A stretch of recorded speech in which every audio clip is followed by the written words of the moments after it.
Yo, yeah, that's B-Eazy, that's the name. Way before the world knew he was running the game. Laid the groundwork, built the foundation strong. Been influencing the whole scene all along. Now everybody gotta give that man his praise. A living legend for the rest of his days. Oh, he deserves all the accolades, yeah. B-Eazy, B-Eazy, gotta give that man his praise. A living legend for the rest of his days. Oh, he deserves all the accolades. B-Eazy, B-Eazy. We all here to see B-Eazy. We wanna listen to B-Eazy. Ayy, we all like B-Eazy. Nah, matter of fact, we love B-Eazy. Believe me, he really that dude. Subscribe to the channel, it's easy to do. If you care, then go ahead and share this fire content, extraordinarily rare. That's why I put that on my mama, he is that dude. And I put that on my daddy, he is that dude. So, ooh, Be-Eazy. He got that certain kind of profile, smooth and effortless style. He's so fresh, makes the whole room stop and stare a while. Hear him asking, who's that? Mama, there he goes again. The way he moves, you know he's gonna win. Oh, you ain't know? That's just B-Eazy. B-Eazy Dat Dude. That man right there. Be-Eazy. Yeah. Listen up. It's B-Eazy Dat Dude, the great. He ain't fake, he one of the real guys. Spin fire every stream, you been late to the party, now it's time to realize. From Pittsburgh to around the world, yeah, the flow is elite. Every beat that he slide on turns into straight heat. Came up from the grind, selling box on a laptop, running up a bag, feel like he hit the jackpot. Got the luxury visions, ambition vivid, never bluff. Person's progress, persevere when the going gets tough. B-Eazy Dat Dude, got stripes in the game. Every rhyme, every line, they gon' remember the name. From the streets to the stage, the energy don't fade. Legend in the making, yeah, history's what he's laid. Mic in his hand, heart in the flow and soul on every beat. Dropping knowledge, power, bravado, his legacy complete. Hustle amplified, lyrics electrified, that's the truth. B-Eazy Dat Dude, established with certified proof. Feel the bass, feel the vibe, let it ride through the crowd. All the words, every hook, man, he keeps making us proud. King of his lane, rising above every feud. All hail the one and only, B-Eazy Dat Dude. Yeah.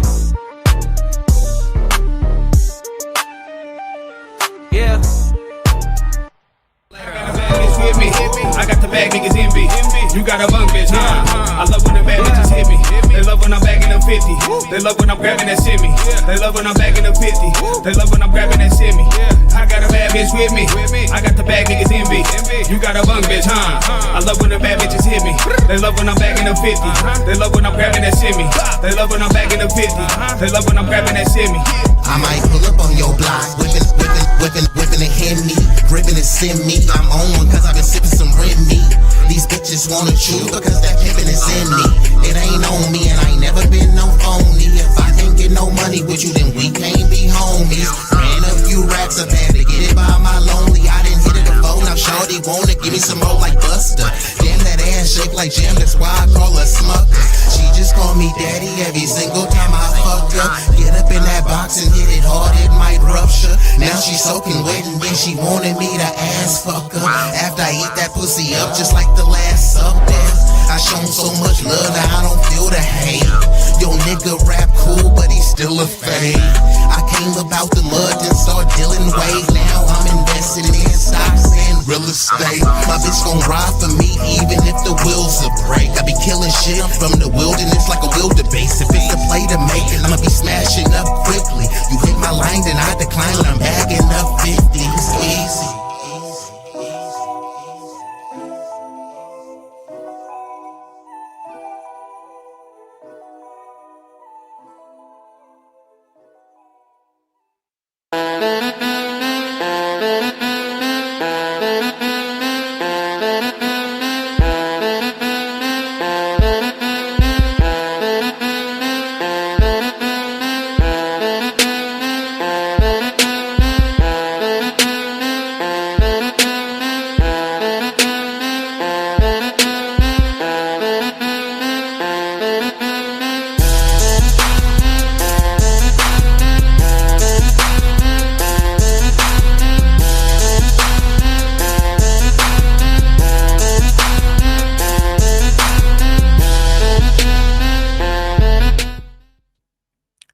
turn your radios up.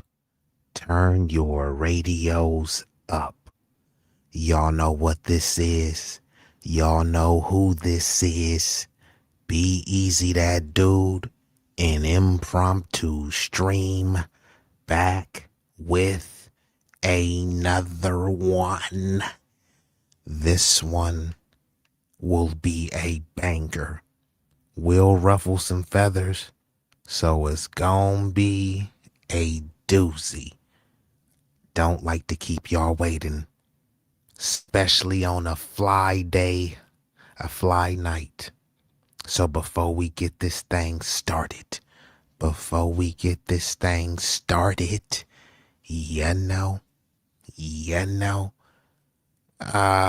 gotta hit ya. If you know the song, sing along. Yeah, you're right. 私も地元もと言ってもさすがにです。もう友達できたの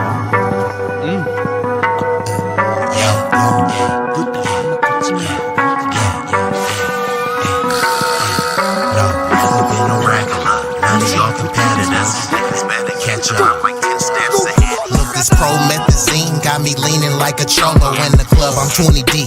I don't be riding solo. Pull some bad bitches, they vanilla and cocoa. They wanna take some photos when we kick it out in Soho. Chicks are showing tits and popping pussy for my promo. Told them like juvenile, baby, move it for me slow mo. Then I'm right back to the block, cause I keep getting moto. I be flipping, not shrinking. I don't give a fuck about no This nigga name ain't D-Lo, but pimpin' these bitches and stacking this bread forever be my stilo. This is B-Eazy Dat Dude in the trap making pass smooth. If I ever go broke, then I'm about to pull a jack move. Since a nigga healthy, I don't even gotta worry. With my bitch from Fiji eating tandoori and chicken curry, that ism is really in me. My pimp game international. I design my own clothes, so I be always looking fashionable. Here's a couple facts about me that y'all didn't know. Some of y'all be getting bread, but I be getting bigger, dawg. I got bigger guns and a whole lot of bad. And we are activated, and we've been joined by at least one illustrious guest, the East Coast finest, Mr. Nassau County, Roger Meadows in the building. Salute to Roger Meadows. And Roger, I'm glad you came, because we gonna get right into this thing, reacting to a video from the lovely Sabrina Salvati. Salute to the sis, Sabby Sabs. I don't know when, but Sabby Sabs will be gracing this platform. I don't know exactly when, but, you know, wait on it. So let me go ahead and pull this banner down, but we gonna get right into this thing, because I won't be here for a long time, but it will be a strong time. Now, this particular video is about like 45-ish minutes. I'm not gonna react to the whole thing. The first part of the video, now Sabby is reacting to Stephen A. Smith, Stephen A. Sambo, and Tucker, you know, the stooge Carlson, Tucker, the undercover bigot Carlson, right? And people try to give Tucker a pass because he'll occasionally say something you agree with, but you can't give him a pass. He is the heir to $1 billion dynasty, not 1,000, not 1,000,000, 1 billion, right? The Swanson dynasty. Not only that, his pappy was in the CIA. People love to throw out so-and-so is the CIA, so-and-so is the PSYOP, right?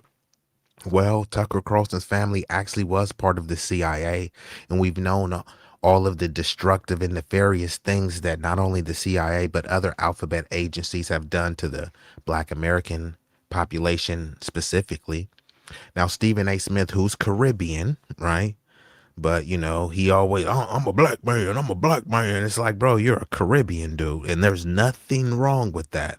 But when he believes is advantageous to him.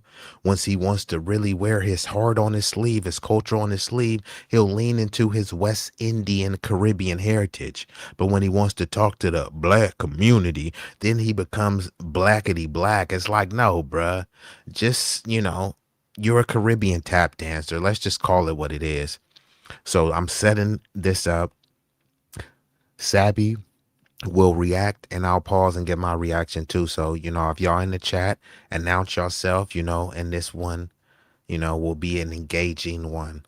So, as y'all seen the title and the thumbnail, Dwight Victimhood Knows No Bounds. It's funny because people like Tucker Carlson, they always tell black people to get over, get over slavery, get over these atrocities, right? That's still the vestiges of those still permeate today, right?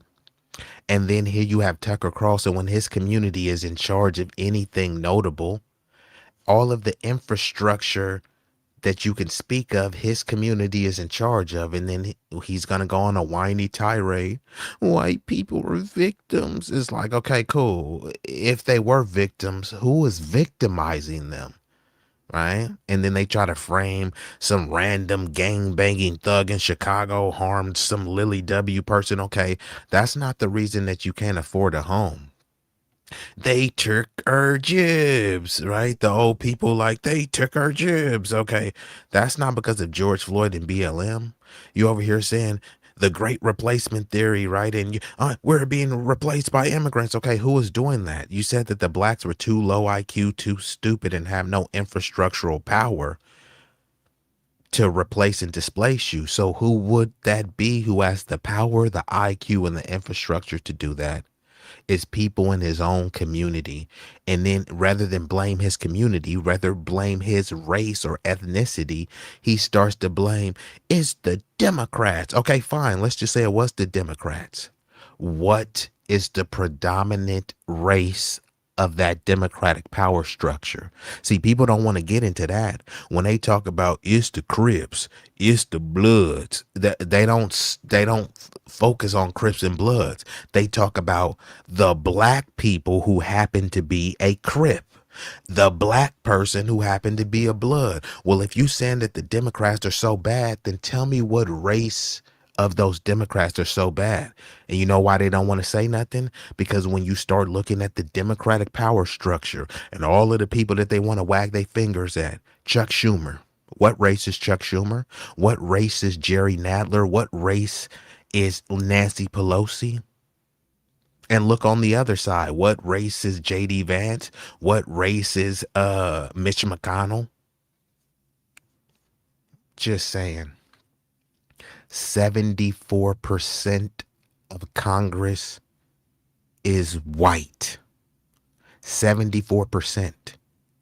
Most of the military, white. Most of the defense contractors, white. Most pilots, white. Most firemen, white. Most scientists, white. Most Navy, white. Most Marines, white. And here you have Tucker Carlson whining, white people are victims. Okay, getting victimized by who? Your own people. So let's get into it. But before, we've been joined by the illustrious Frank Nitty, Mr. Gritty, putting on for the biddy. Salute, Frank Nitty. You spoke about the guy yesterday who was Swedish, who was speaking with the Freedman vernacular. Smith had me fooled. He has our same way of speaking in vernacular. This whole delineation got me. Yeah, Roger. Roger, I love you, bro. But if you didn't know Stephen A was Caribbean, Roger, my brother, I gotta hit you. What? Hope, please. Nigga, please. Hope. Nigga, what? Nigga. Nigga, please. Nigga, please. What?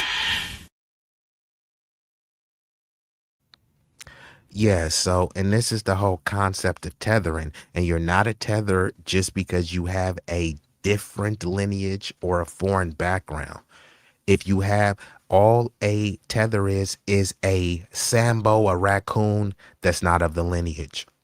Now, Stephen A. Smith, he always used to pop with his chest that He's Caribbean, he's West Indian, that his grandmother is white, that his mom. So again, where or you know what I mean? Where he has no lineage of a, you know, of a black American. He has a lineage of a West Indian American, but he's assumed our identity and pretty much abdicated his identity. I would love to know about the rich West Indian culture that Stephen A. Smith comes from, but you barely hear from it because he's always talking about the black community. It's like, what community are you talking about? You have your own distinct community, but you're trying to flat blackness and erase us culturally and ethnically under a banner of blackness to pretend that we're all the same. And we're not. And I'm not saying one or the other is different, but it's not divisive to be distinct. No other group thinks this way. And they just convince you that somehow it's divisive to honor your ethnicity, to honor your heritage and your ancestral lineage. Make it make sense. Looking at everyone black. Yeah, I get you, Roger. And, you know, I mean, the days of flat blackness are over, and we've been joined by the sensational and the sophisticated Sincere Saida. So salute to you, Sincere. You said, I found out months ago, but this year I also don't watch sports. That's respectable. And also, I don't know if you've seen this, Roger, because I know Roger does have some driving gigs occasionally, or at least he used to. But do you know who Lee Daniels is? I think Lee Daniels is a filmmaker. He made that disgusting movie Precious along with some other of his W handlers, right? But anyways, this dude is like a flaming queen, right? And Lee Daniels, he was trying to catch a cab. I believe he was in New York. Lee Daniels was trying to catch a cab in New York, and it was a bunch of melanated immigrants who didn't want to give him a ride. Then he finally got a ride, and it was some African dude, and he was like, man, why did none of the so basically none of the African or the non-black cab drivers, none of them want to pick up Lee Daniels, who, mind you, he is a flaming queen, right? Not judging his lifestyle. I'm just saying that's what he is, right? So they didn't even want to pick up this little moist, sassy dude. So he had to call an Uber, and he was saying, thanks God for Uber. He got picked up by an Uber. It was another African, and he asked the African, like, bro, why didn't these other drivers pick me up? And the African told him, you look aggressive. Yeah, man, you look aggressive. It's like, bro, what? Okay. Do y'all know who Billy Porter is? Imagine Billy Porter with some Cartiers on. Billy Porter with some Ray-Bans on. Nobody has ever accused Billy Porter of looking tough. So this is what I'm trying to say. People now, because we was doing this whole flat blackness thing, oh look, a black cab driver. No, that wasn't a black cab driver. That was an African immigrant who didn't see himself as black, and then he subscribed to all the stereotypes, and that's why he didn't pick you up. People are trying to pretend like this never happened. This has currently happened, and it happened a heck of a lot in the 80s, 90s, and early 2000s, where none of these people will want to pick up black Americans, especially late night. It's late night after work and you try to call a cab. You think the Arab dude is gonna pick you up? You think the African, we are brothers, we are sisters from the motherland? Like, no, we're not, because they don't want to pick you up. They're literally on the continent with people that look like them. They're actual brothers, they're actual sisters, and they don't see them people as the same. And they come over here and we're supposed to pretend we're all the same. Okay, if we're all the same, why won't you even pick me up in a cab? We're people of color, but no other person of color wants to pick you up. How idiotic and pathetic does this sound? But let's get into it, because like I said, it will be a strong time. So I'm starting this video probably about halfway through, because I really want to get into, they spent most of it talking about Israel, and then I want to get into like Tucker when he goes on his like whiny victim harangue. And y'all let me know if y'all have any issues hearing me or the video. go to Israel. He's never been there, and he said he loved the Israeli people and he would love to go to Israel. Stephen A. Smith, I got news for you. They don't love you. They don't love your black ass. They do not love you. Okay? If by now you don't know this information and you're in media, get out of here, man. Get out of here.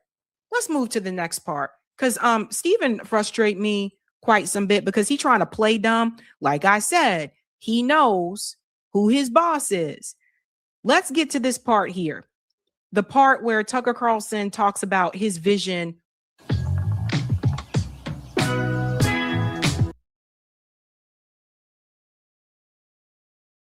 Are working hard in real garages across America. He got some pushback here. Listen. Stuff. There has been this concerted effort to convince non-whites that whites are the problem. Whites are bad. Whiteness is bad. We hate whites. And to foment hatred between the races. Now, why have they tried to do that? Why would you ever do that? Which they have definitely done at, kind of scale for 60 years. Well, because when you're busy hating your neighbor on the basis of his race, they're busy looting your country, which they have done. So it's a diversion tactic. And the truth is, if you say what I just said to the majority of Americans of any color, they're like, well, of course that's right. Like, what's the purpose of having a government if it's not there to help you? Like, what? Then why do we have it? It's to help Bibi? Like, what are you even talking about? Of course you're a nationalist. Of course you're an America first and only. Doesn't mean you hate other countries. Like, I'm not for bombing other countries most of the time unless they're going to. See, and this is where people, and I'm going to be pivoting right back and forth, but see, this is what Tucker does. He'll say some good things, but it's mixed in with a load of sugar, honey, iced tea. Let's run now. One more again. Hold on. Let me see. Hold up. Look at the victimhood. By now. Out the gate. You don't know this information and you're in media? Get out of here, man. Get out of here. Let's move to the next part. Because Steve. So another thing Sabby was talking about, how Stephen A. Smith, he likes to do these interviews and pretend as, oh, he's just a neutral arbiter and I'm just trying to get to the facts and I don't know. If you don't know, bro, why are you trying to host these intellectual conversations that you don't know, right? Some people, they want to like, here, let's cue up a live and talk about something I don't know and I'll just learn on the fly. How about you study, you research, take the time, patience is a virtue, and come back when you actually have the facts. Interview people who are unbiased. He interviews people who have an agenda, who's part of an elite class, but they're pretending as if they speak for you. If you, as a middle class person, as a low class person, as a person that may be a low income person or a middle income person, right? The wealthy say, hey, you can't speak for me. You're a middle class person. You can't speak for me. But then somehow you look at the wealthy people and think that they can speak for you. How could they speak for you? They grew up with a silver spoon in their mouth, but somehow you think, well, they can relate to me. How? Nothing about your existence they can relate to. They can just pat you on the back and say, yeah, buddy, I feel your pain, right? They can comfort you rhetorically, but what could they relate to you, right? Vicariously, right? Spiritually, they can't. So it's just, weird that people like want to have these rich whack jobs be the mouthpiece for you. Tucker is anti-war. Is he really though? What is Tucker saying that's so anti-war that other prominent voices haven't already said? But because he has a bigger platform, we want to pretend as if Tucker is a fighter for the people. Tucker is set for life and his kids are set for life. So all this is a ploy to up his public profile so that maybe he can be president one day. But what would President Tucker really be running on, right?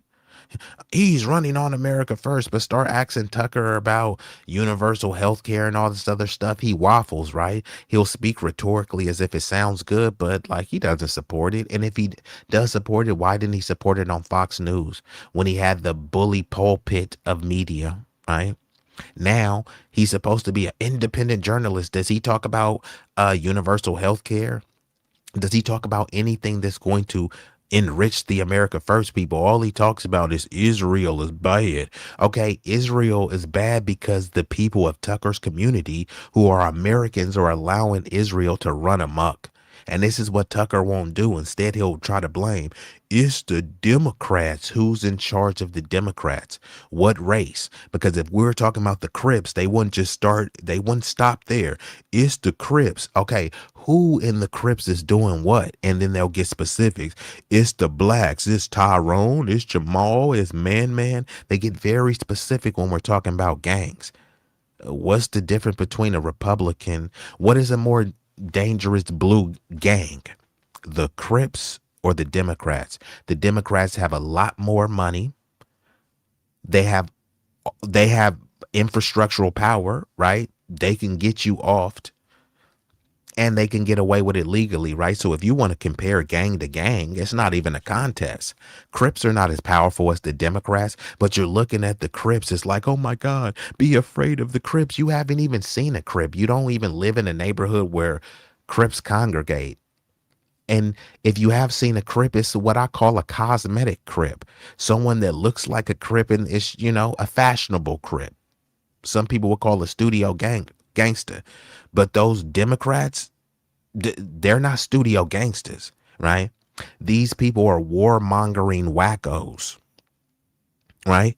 And you can say the same thing about the red side, the red team. I ain't talking about the Bloods. I'm talking about the Republicans. The Republicans are a very violent warmongering cohort. But you've been convinced, oh my God, we have to worry about the Bloods. They're so dangerous. You don't live in a blood neighborhood. There's been no blood drive-bys, no blood gang activity. But because you've seen it on the news, oh my God, the Bloods are so bad. But you have seen the damage that Republicans could do in your locality. You have seen the damage that Democrats could do. Those are the gangs you need to be worried about, not some Crips and Bloods. And you said, I think it's exclusively a Northeast thing because FBA from Dirty South are very generous. Yeah, I mean, the Southern hospitality is what they call it. That's why we get passed up like that, because of that reputation, just saying. But that's why everybody likes Uber, because on Uber, nobody tips. The great equalizer. Hey, you already know how I feel about tips. You got to earn it. Not everybody is just getting a tip. You're not getting a tip just because you're black, just because you got some triple D tetas. Hey, you got to earn this tip, baby. That's all I'm saying. Funny how Tucker can have an epiphany about the Jays, but not us. The same for Owens too. And that's what I'm saying. All of these people are,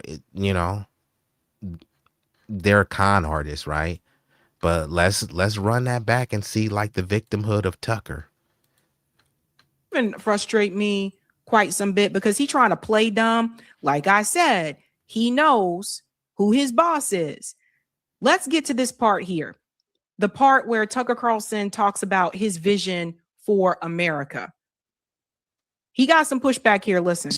So when he's talking about his vision for America, he's again setting up his public profile so he could eventually try to run for president. But listen to what he's going to be running on. Like, it's all buzzwords. We're going to restore the soul of the nation, right? We're going to make things fair. We're going to make things cleaner, right? We're going to bring jobs back. It's just all buzzwords and bumper stickers.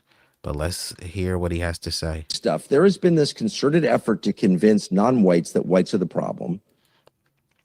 There's been this concerted effort to convince non-whites that whites are the problem. So first of all, are whites the problem? And when I say whites, it doesn't mean every single person, because realistically, there's been a concerted effort for Tucker Carlson and people of his ilk to say that blacks were the problem. So he had no issue when people were saying the blacks were the problem. What about black on black crime and fatherless homes? Tucker Carlson was beating that drum, right? So we had no issue with people currently saying that blacks are the problem. And if someone says, well, whites are the problem, Then suddenly, what's wrong with that? They've taught you to hate whites. No, people don't hate whites, right? And many people really talk about dub supremacy, the system of it. And then these people will say that it doesn't exist. Tucker Carlson says systemic racism didn't exist. He said it's a hoax, right? This was what he was saying to ridicule black people. Then Tucker Carlson, only a couple years, right? Only a couple years ago, he says systemic racism is real, but only against white people. Now, let's just concede and say that that's real. If systemic racism is real against white people, who is implementing it, right? It's definitely not the model minorities. They love kissing white mommy and daddy's booty too much and licking the crack. They're not doing anything. There's no race called Hispanic. There's no race called Latino. Many Latinos practice blancamiento, mejoró la raza. So they're trying to get closer to white mommy and daddy so they can kiss butt and lick crack as well. Many melanated immigrants are trying to get closer to white mommy and daddy, kiss butt. So where is all this hatred towards white people that he's talking about? Someone calls them out for some atrocities that they're done, and then they say you hate white people. This is the pathetic nature of people like Tucker Carlson. They'll try to say, we conquered this land. This land wasn't stolen, it was conquered. Okay, fine, I can't hold you. This land was conquered. Now tell me in precise, intricate details what you did to conquer this land. Don't try to tell me you pulled out the good book and whispered sweet nothings in their ear. No, tell me all of those girls and women that you forcibly penetrated and violated. Tell me about the men you castrated. Tell me about the men that you fondled and buck broke. Tell me about the men that you mutilated, right? This is what you did when you conquered, right? You're proud of what you conquered. We didn't steal the land. We conquered it. Okay. I want to learn from your, divine barbarism. So could you tell me in very gory details? We're all adults here, right? You don't need to give us the G-rated version. Give me the R-rated version of what you did when you conquered. And then suddenly when they start to tell you what they did when they conquered the land and the people, then suddenly they're like, but you want me to have white guilt. I didn't tell you to have guilt. Now, if you internally feel guilty for all the sick, twisted, diabolical, sinister, and insidious stuff that you've done, that's some introspection that you have to deal with yourself, right? So they always talk about white guilt. Like, what white person do you know that's truly feeling guilty? Like, seriously, like, drop it in the chat. I've never met a white person that's going around and felt like they were hindered by white guilt. I can't get a job. Why not? Because of white guilt. Huh? Like, come on now. They tell black dudes and black people in general, don't cry, right? It's not the man. It's not the system holding you back. Ain't that what y'all say? But then suddenly y'all want to pretend as if it's white guilt that's holding me back. Again, y'all said that blacks were unorganized, too stupid, and didn't have any infrastructural power. So who is hiring you? Who is firing you? The people who are hiring you, white. The people who are firing you, white.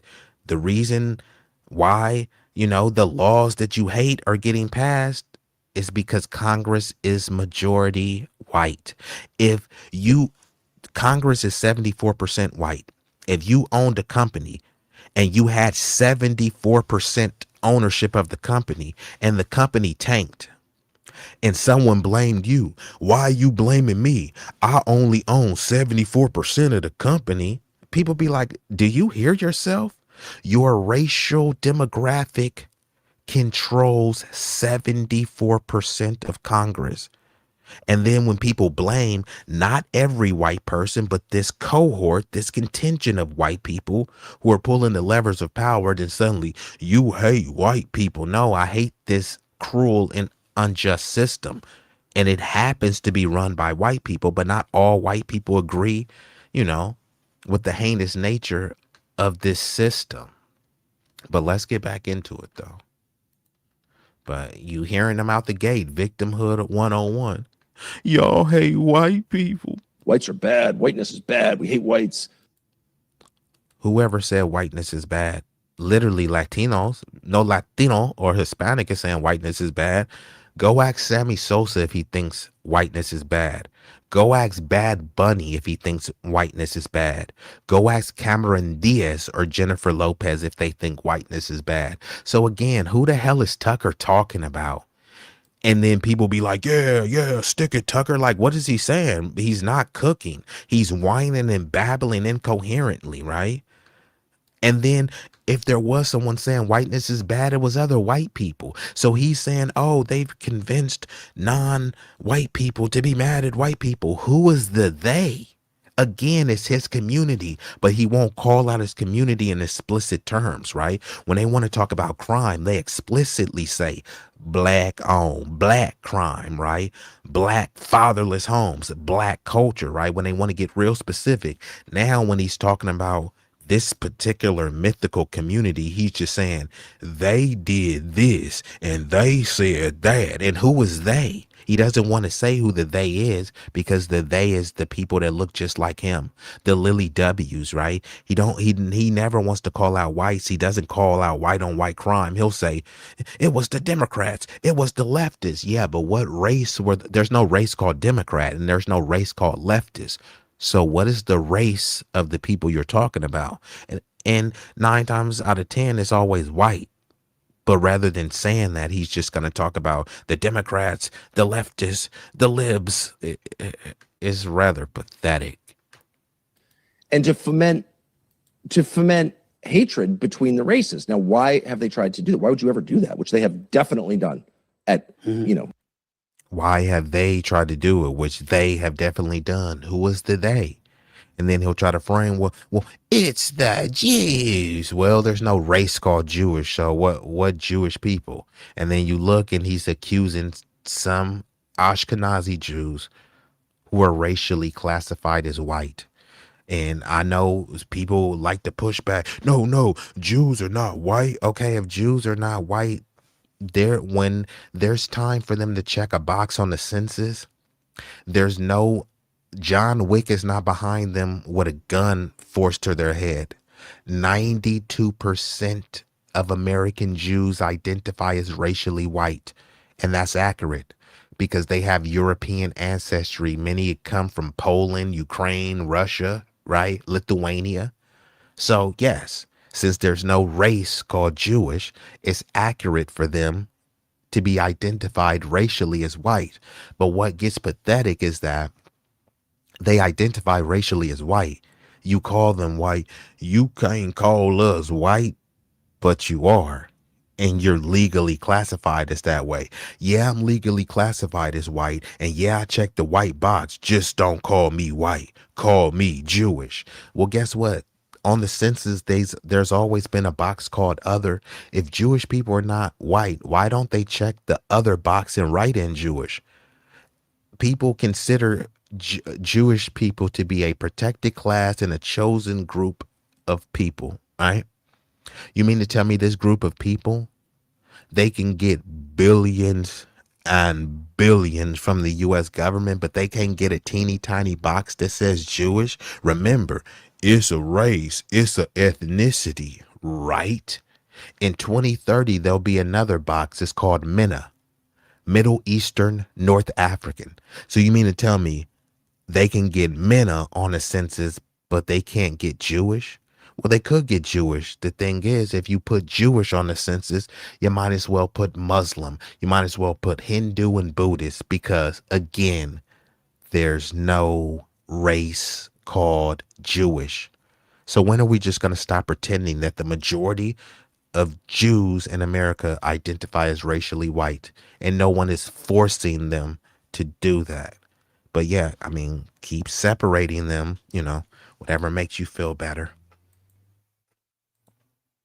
Kind of scale for 60 years. Well, because when you're busy hating your neighbor on the basis of his race, they're busy looting your country, which they have done. And look at the disingenuous nature. When you're too busy hating your neighbor, like, bro, your community is the one who redlined people. They don't want to live next to people based on your race. And see, and this is what Tucker tries to do. Like, oh, it's they who want you to hate your neighbor.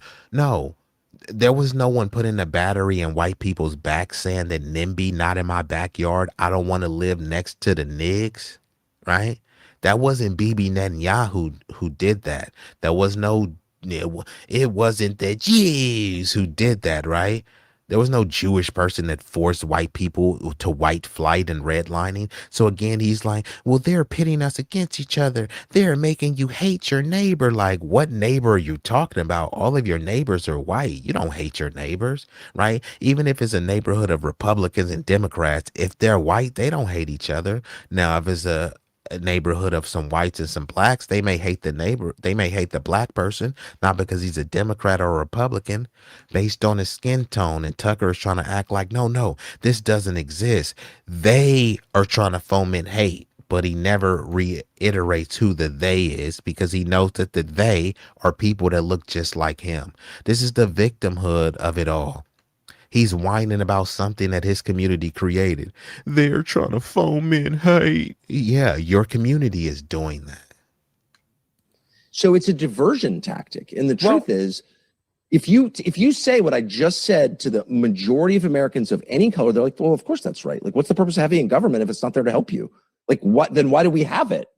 It's to help Bibi? Like, what are you even talking about? Of course you're a nationalist. Of course you're an America first and only. Doesn't mean you hate other countries. Like, I'm not for bombing other countries most of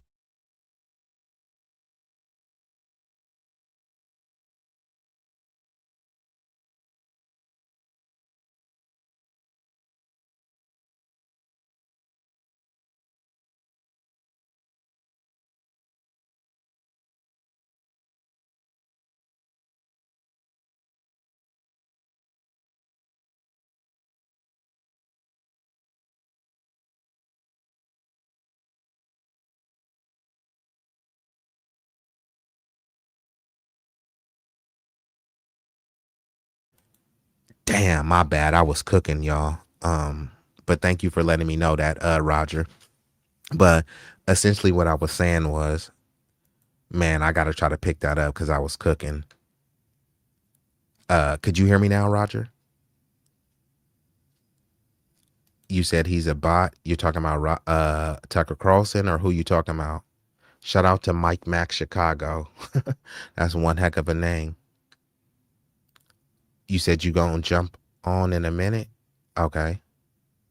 Just let me know. Could y'all still hear me before I proceed? Okay, cool. All right, let me go back. I want to give you a comment.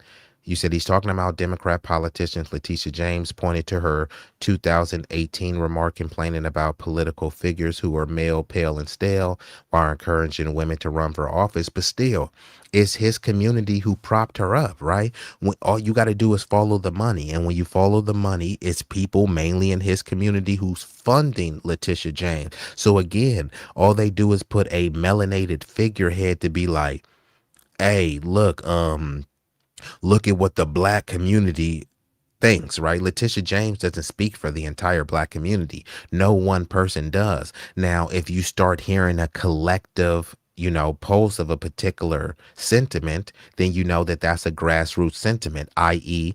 the delineation process, right? That's something that's like grassroots, right? Like that there was no meeting, there was no rally about it. Like it just happened organically. People like Letitia James, there's nothing organic about that.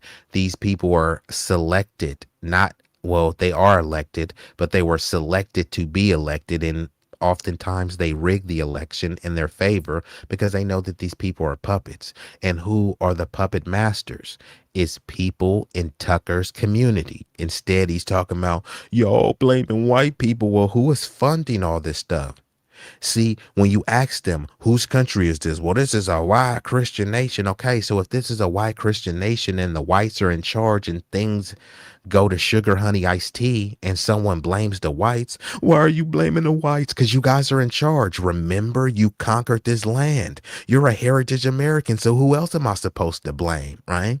It's almost like Jerry Jones, not blaming Jerry Jones for the Cowboys failing. No, don't blame me. Blame Dak Prescott. Like, hold on, you're the one who paid Dak Prescott. You drafted Dak Prescott. You believed in him. You didn't want to trade him. You paid him money. So whether he performs or doesn't perform, The buck stopped with you. You're the owner of the team. So you need to take ownership of what's wrong with the team. So these people who are so-called heritage Americans, they pretend as if, hey, my ancestors built this, right? So they try to take ownership over the country. And then fine, if you're going to take ownership over the country, that means you have to take blame when things, go to sugar, honey, iced tea, but they don't want to take blame. They want to say, we conquered this land. Okay, you conquered this land. So now it's yours, right? So now we have to blame you when things go awry, because remember, this is your land. And then they try to say, no, it's the commies. Okay, cool. What commies? What race are those commies? And then when they start talking about the immigrants, it's the immigrants. Okay, who opened the border? Clinton, white dude. Bush, white dude. Who gave immigrants mass amnesty? Reagan, white dude. Biden let in millions and millions, white dude. George Floyd didn't open the border. What about BLM? BLM didn't open the border and have a mass caravan of migrants. So all the stuff, Tucker Carlson is one of the main proponents beating the drum of the great replacement theory. And it was people in his community who opened the border.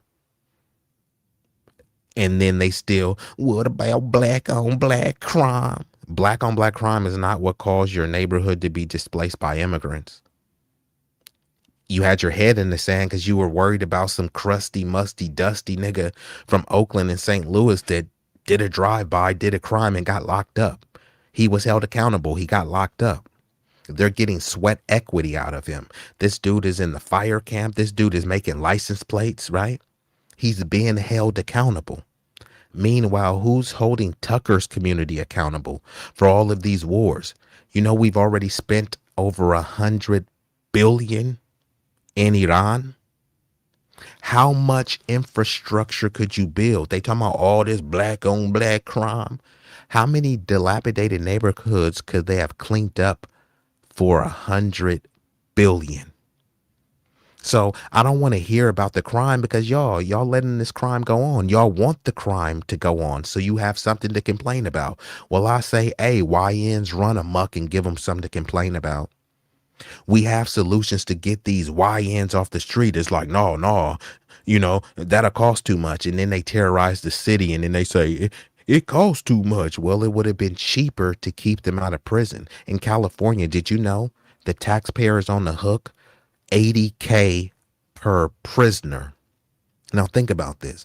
They won't give that prisoner $5K so he can say, hey, look, hey, you a hustler, right? I'm going to give you $5K. You flip this, you better stay out of trouble, right? I can guarantee you that dude would be able to find a legal route to flip that $5K and have some level of sustenance in life. Instead, you want to lock them up for a non-violent drug offense, and California taxpayers are on the hook. $80K at minimum per year per prisoner, right? What is fiscally conservative about that? Lock those niggas up. It's like you're not rehabilitating anyone. And then all of these Bible thumpers, right? They get mad, right? They always talk about only God could judge, but they judge felons all the time. The only felon they don't judge is Trump, right? You do the crime, you do the time. Isn't that what they say? They don't say you do the crime, you do the time, and then get judged for the crime that you done even after you do the time. I thought you were supposed to be rehabilitated. Okay, fine. I learned my lesson. I did the time. And remember, only God could judge me. But is that really true? Society judges you. Oh, you have a felony. Ooh, I really don't want you around any money, working a job with money. Ooh, you have a felony. I really don't want you around any kids. Ooh, I don't want you around any women. Ooh, I don't want you around any sensitive documents. So what is that felon supposed to do? And then they turn to a life of crime because you don't want to hire them. You don't want anything to do with them. And then you start whining. See, it's just their culture. No, it's American culture, right? It doesn't have anything to do with race. And doesn't the Bible talk a lot about forgiveness, right? Shouldn't we supposed to be forgiving and understanding and loving of the least of thee? But instead we look at the least of thee and say, you have a felon. Okay. If you were in a pool and someone jumped in to save you and it's like, no, no, don't save me. Why not? You're a felon. It's like, how much does that felon stuff like truly matter, right? Because there's a lot of felons putting out fires. Again, your house is on fire. Someone breaks in to save you. No, no. Before you save me out this burning building, I just got one question. Are you a felon? It's like, come on. Many of the materials in your house that are being made, they're being made by felons in the prison system. So do you really have an issue with felons? Just saying. Some of these chicks have fantasies of getting ramrodded from the front and from the back by a felon. So do you really have an issue with felons? I'm just saying. And shout out to Mike Mack. He says, Tucker definitely. Yeah, Tucker, the bigot and the stooge. Nope, this was a black Democrat establishment here in New York who propped her up to be selected by our community. That's New York politics. Well, that makes sense too. But even those black Democratic establishment, they're propped up by who? You know what I mean? It gets deeper. You got to go to the root cause. It's not just those blacks, like they have so much power, you know what I mean? They're put in positions of power, but they have no power because they were put in positions of power to be puppets. And they only put people in power that they have certain types of dirt and scandals on, that they can unleash the Kraken at any time. They can Andrew Gillum you at any time. That's the only reason why, you know. Or if they don't hit you with an Andrew Gillum, you know, you'll end up like Corey Bush and Jamal Bowman and stuff. Remember, they were part of the squad. They were progressive. And all you got out of Jamal Bowman was a hip hop day. Okay. You got the fat governor in Chicago, J.B. Pritzker.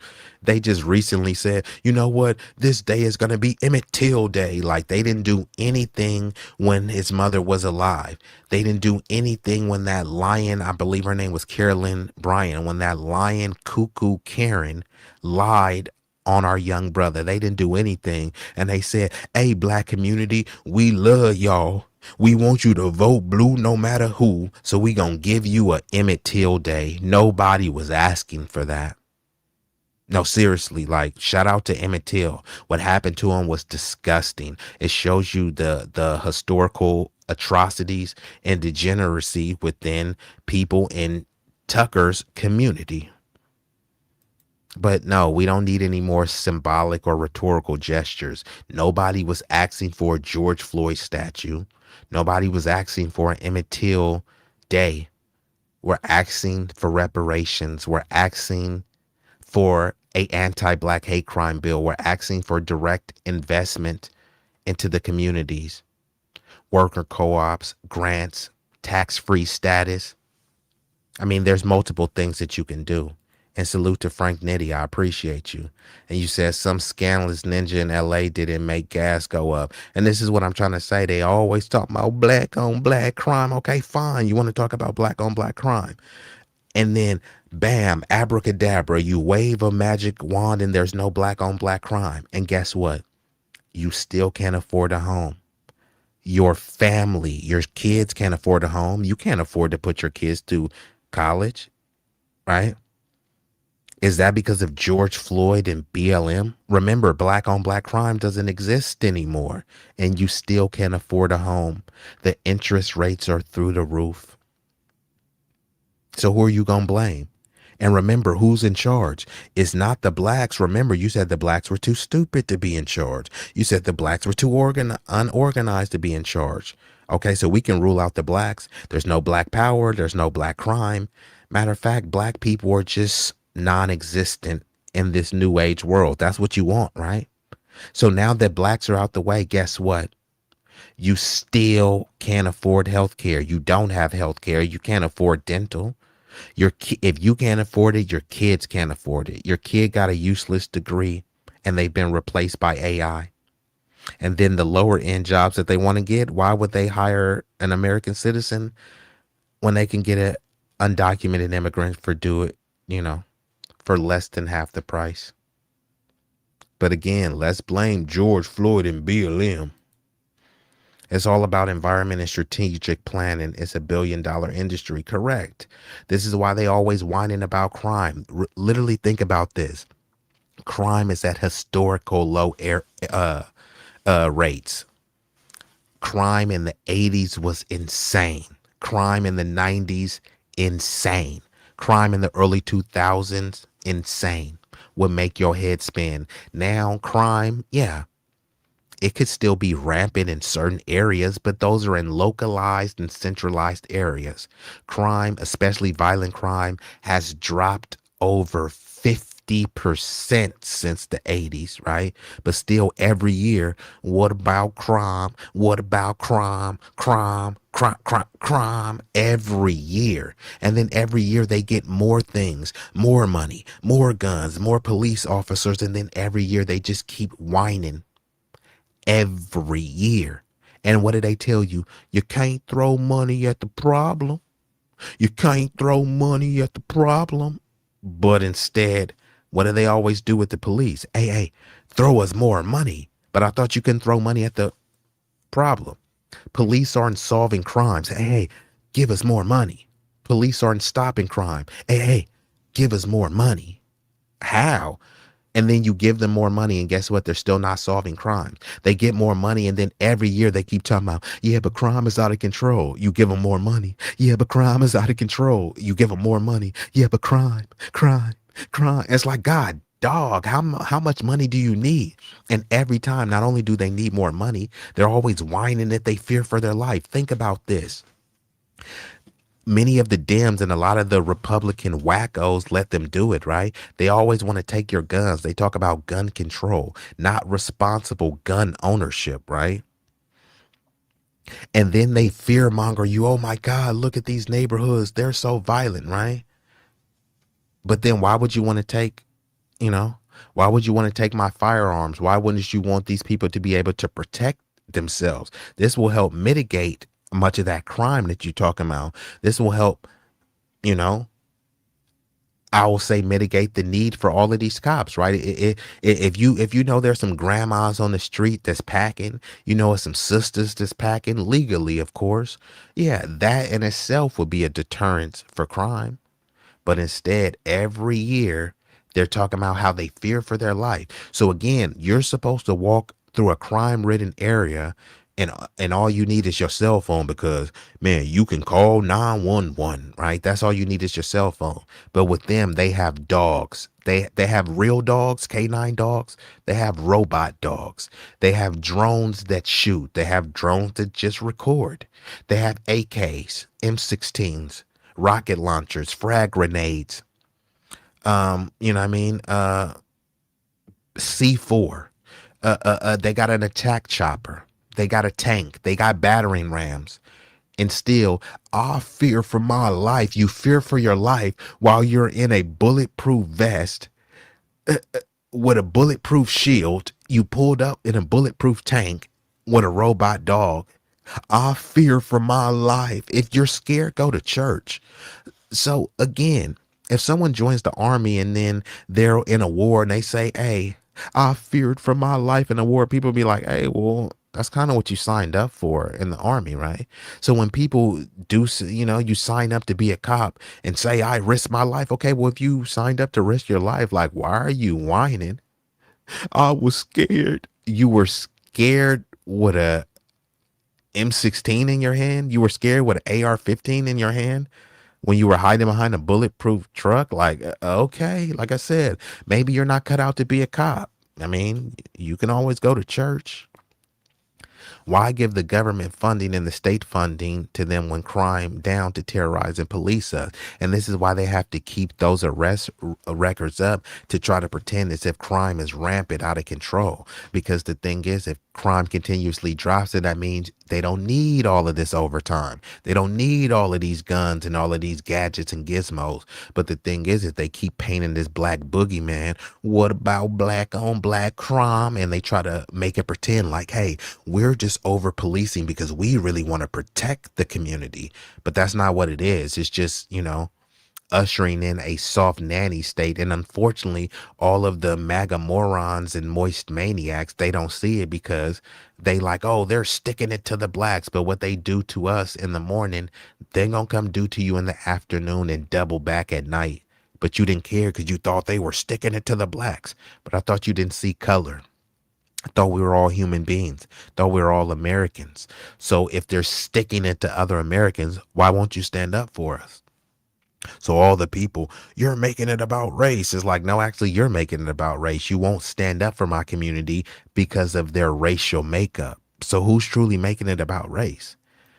And it's not that the cameras don't work. It's just the cameras are not on. Every time they, not every time, but oftentimes if they shoot somebody, the camera is off and they like, oopsie, my bad. What is those cameras are very high def. So they have a 4K camera sitting on their chest, but oftentimes it's not on. Oopsie, my bad. Trust me, bro. And you're supposed to pretend as if cops just don't lie. Cops are human beings. None of us are infallible. So cops lie as well. Yeah, that's all they care about is money, money, money, shmoney. And that's why they got to keep demonizing you so that they have a new crop of bodies, you know. And many people, they have stocks in these private prisons. And on top of that, many of these prisons get funding based on how many bodies they have in the beds. So if it's not at a darn near full capacity, they'll find a way to lock some people up. Now, always remember, solutions are permanent, and when corporations partner with the government, solutions will never come because they are bad for business. Get rid of these partnerships and let the government do certain things for less. All right, let's get back into this thing. At the time, unless they're bombing us. So, like, I'm not against other countries. And by the way, I've been to almost every country on the planet, and I like them all. So it's not that. It's like, why do you have a government? It's to look out for you and your interest. That's why you pay taxes. This whole conversation is like bonkers, but the race stuff is the most upsetting. And what you see when you really drill down, because it divides people permanently. The Democratic Party has spent 60 years telling non-white voters that whites are the problem and that whites hate them because. So you see what he said, the Democratic Party. Okay, but who leads the Democrat Party, right? This is what I'm saying. If somebody is talking about the Mexican cartel, right? They let it be known that we're talking about Mexicans. You feel me? Hold on. Give me 1 second. But here when he's talking about, well, the Democrat Party, he's making it seem like everyone in the Democrat Party is making this conscious or concerted effort, but that's not the case. It's the leaders of the Democrat Party. And just look at who is leading the Democrat Party. Who are the racial leaders of the Democrat Party? Chuck Schumer, Jerry Nadler, Nancy Pelosi. You can go on and try to find, and then they'll say, oh, Barack Obama. Well, Barack Obama is biracial. He's half white and half Kenyan. So even still, it's still predominantly run by people in Tucker's community. But rather than say that, rather than mention their race, he's trying to downplay it. Well, it's just the Democrats, and the race thing is so upsetting. Like, bro, he spent his whole career pandering to race fans. And then now he's acting like, oh my God, man, I just wish we can just let go of the race stuff. It's like, does anyone think that Tucker Carlson lives around a bunch of average black person? His view of a black person is distorted because he's talking to people like Ice Cube and Stephen A. Smith, right? Celebrities. And then we're supposed to pretend as if he has an accurate representation of understanding the black experience. But let's play this again. When you really drill down, because it divides people permanently. The Democratic Party has spent 60 years telling non-white voters that whites are the problem and that whites hate them because they're not white. That's a freaking lie, dude. That's a lie. Okay, but what about, and a lot of black people believe it? And then he's saying, man, that's a lie, dude. And for black people to believe it, why wouldn't they believe it? They believe it because this is what they've been subjected to.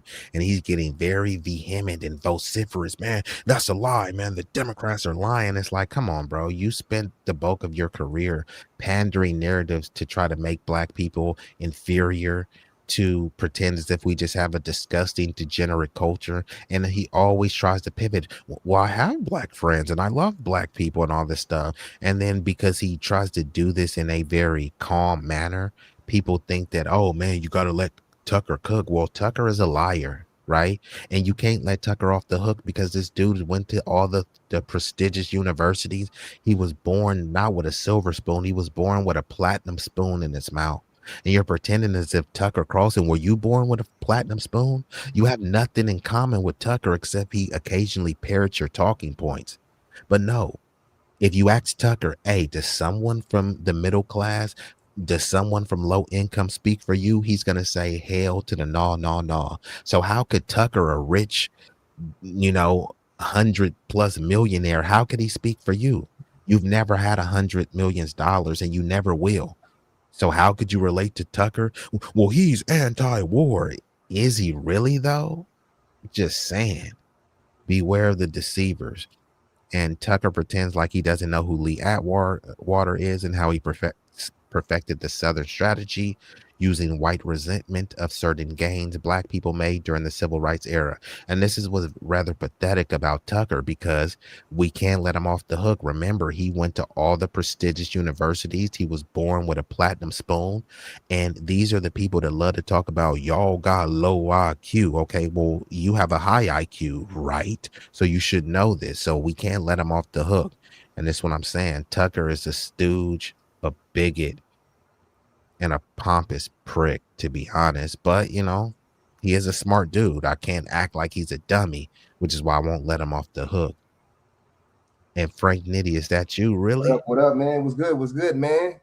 How you doing, man? Good looking out for letting me on the show and everything, man. That's real, man.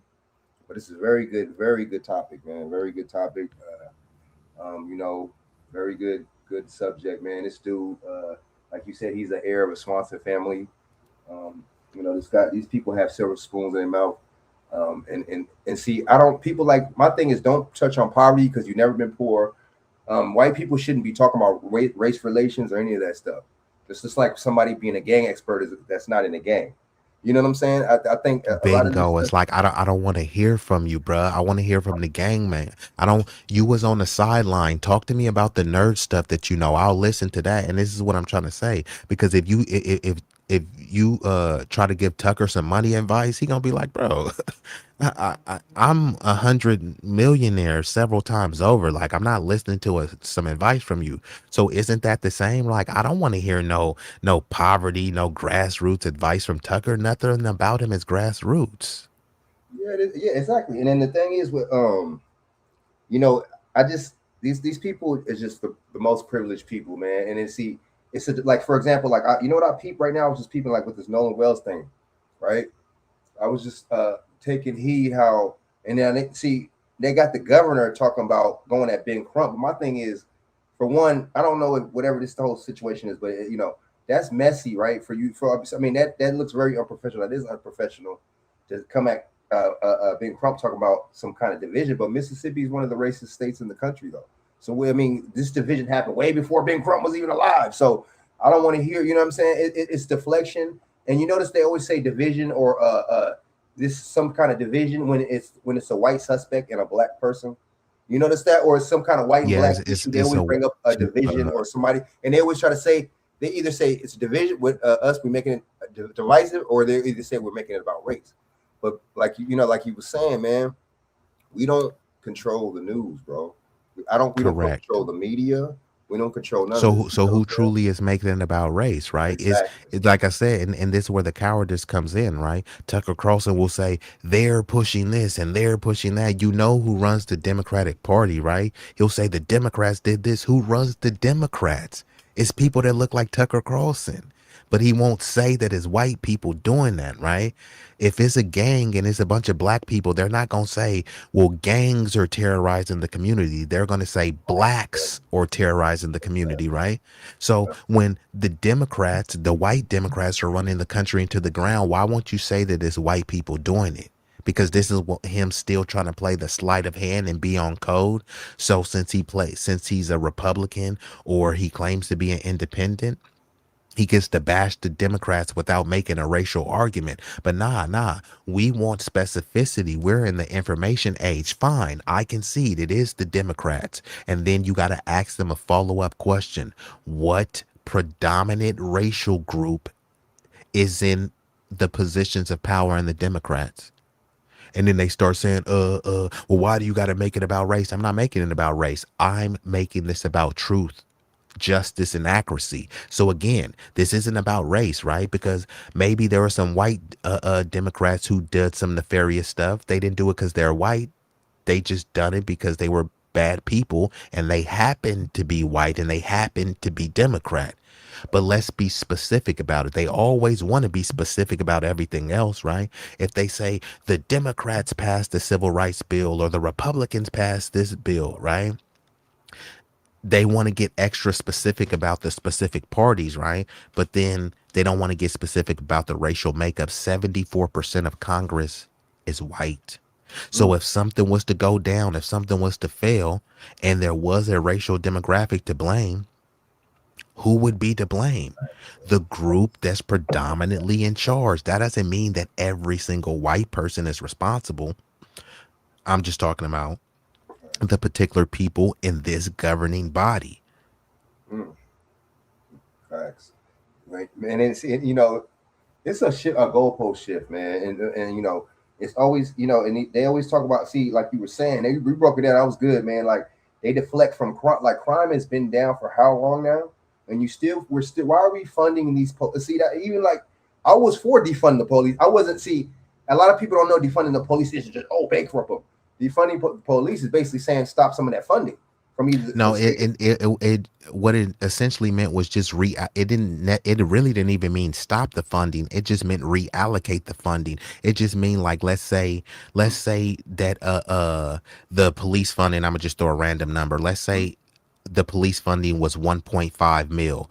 It would say, look, we giving the police 1 mil, take that 0.5, and that 0.5 could go to intervention programs that will mental health, suicide prevention, gang intervention, right? Instead they were like, so y'all still gonna get 1 million. All we saying is that of that 1 million we gonna shave off 500,000 to go towards these other programs. And then even that was a bridge too far, because even and then the people say, oh, the defund the police was a bad slogan. I mean, that's kind of a mixed bag. It was a good slogan in terms of being polarizing. However, it could be viewed as an ineffective slogan just because people were able to attack it.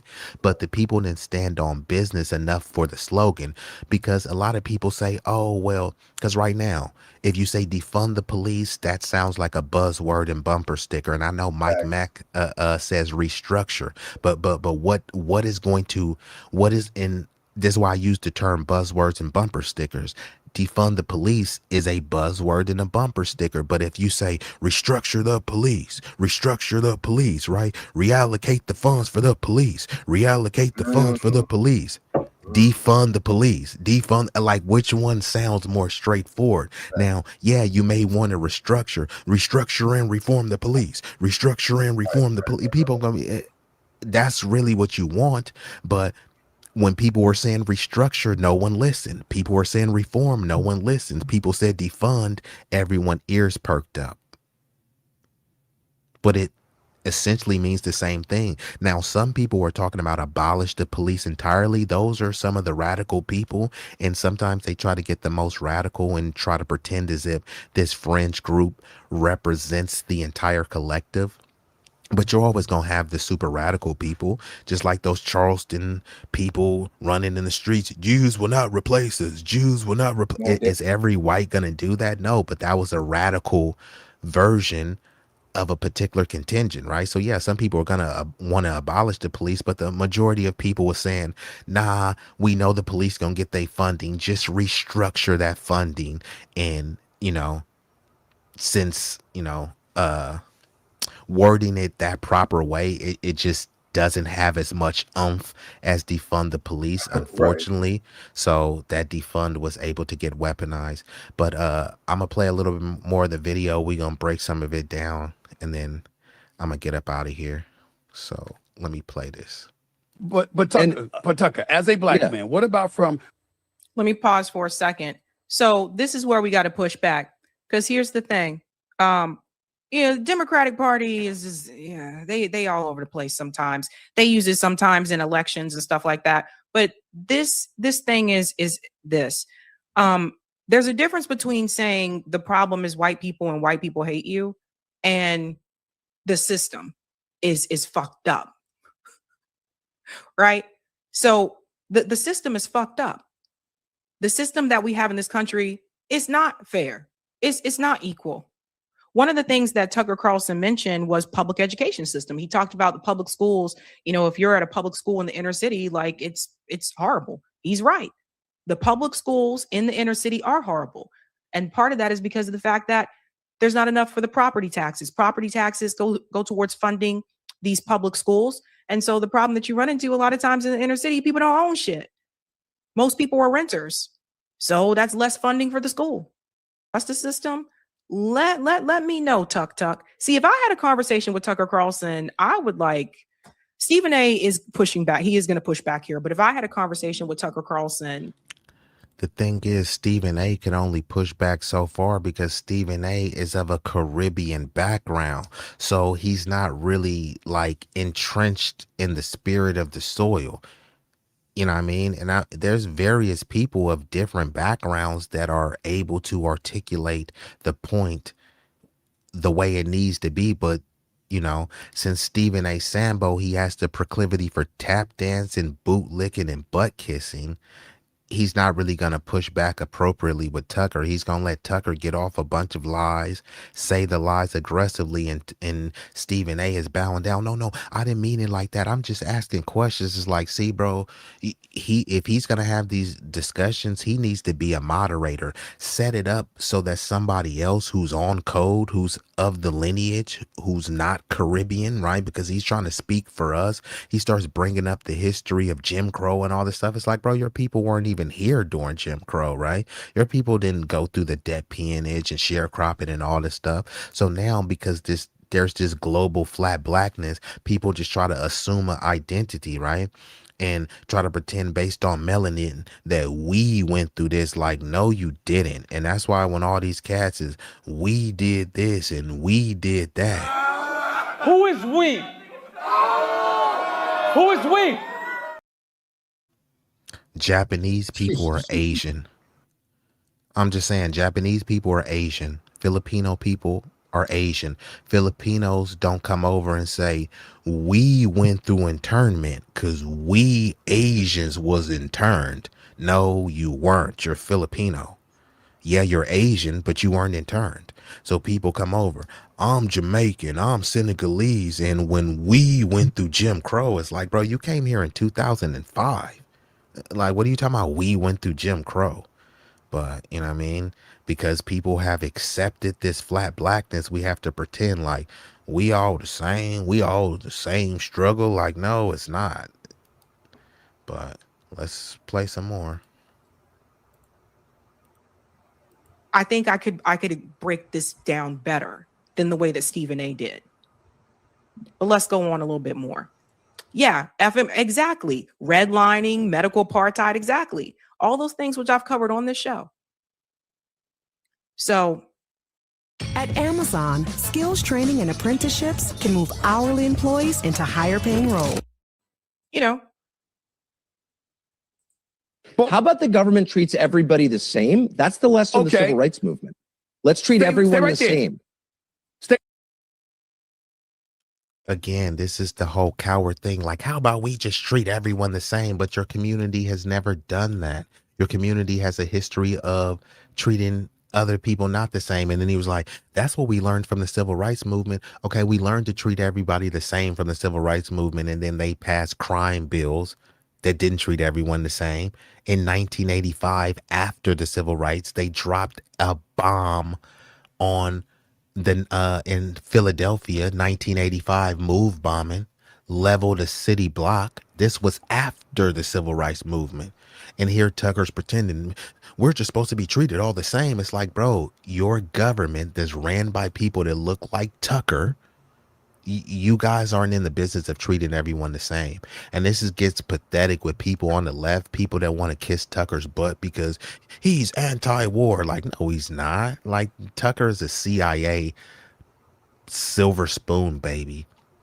And you say you can tell the system is messed up by looking at our court system. Look at dude in Mississippi. Yeah, Frank Nitty just brought that up. Correct. And it's beyond messed up. Saying that it's messed up is putting it mildly. Literally, like, the dude is not going to be able to get any justice because they've already cleaned their hands, right? They took his throat out. So they can't, so whatever they find is inconclusive. Then they took his stomach, right? So they can't truly get a toxicology report. Then they put his organs back, but they just put his organs like here. Y'all want the organs here, and they just threw him back in the body. He had to have a closed casket funeral. They gave him the body like, here, you want to do an autopsy? Yeah, but there's no throat and there's no stomach, like pretty much the things that you do to, oh, and then there were no lungs. Because they said, oh, he allegedly drowned, so they needed to check the lungs for water in the lungs. But guess what? They sent the body to him with no lungs, no throat, and no stomach. And did you see how? And see, like I said earlier, you had the government. You see, having the governor come out like that lets you know that this is orchestrated, and this the fix is in. They're all in it together, and I guess basically showing us. And what I didn't get. You know, what I didn't get is how the eagle face looking friend, what's his name, the one that did the interview. Why would you do? Okay, so my thing is, you do an interview because so your mom comes out. Okay, you scrub your social media, right? Then your mom comes out, makes a statement for you, right?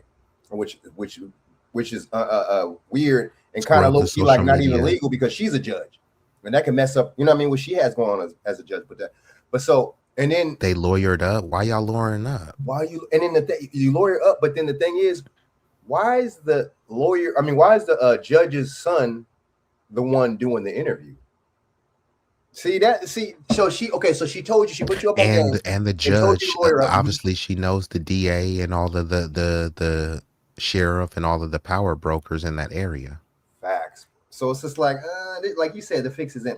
I want to say, I'm be honest with you, I really, you know what I'm saying, I hope he gets justice.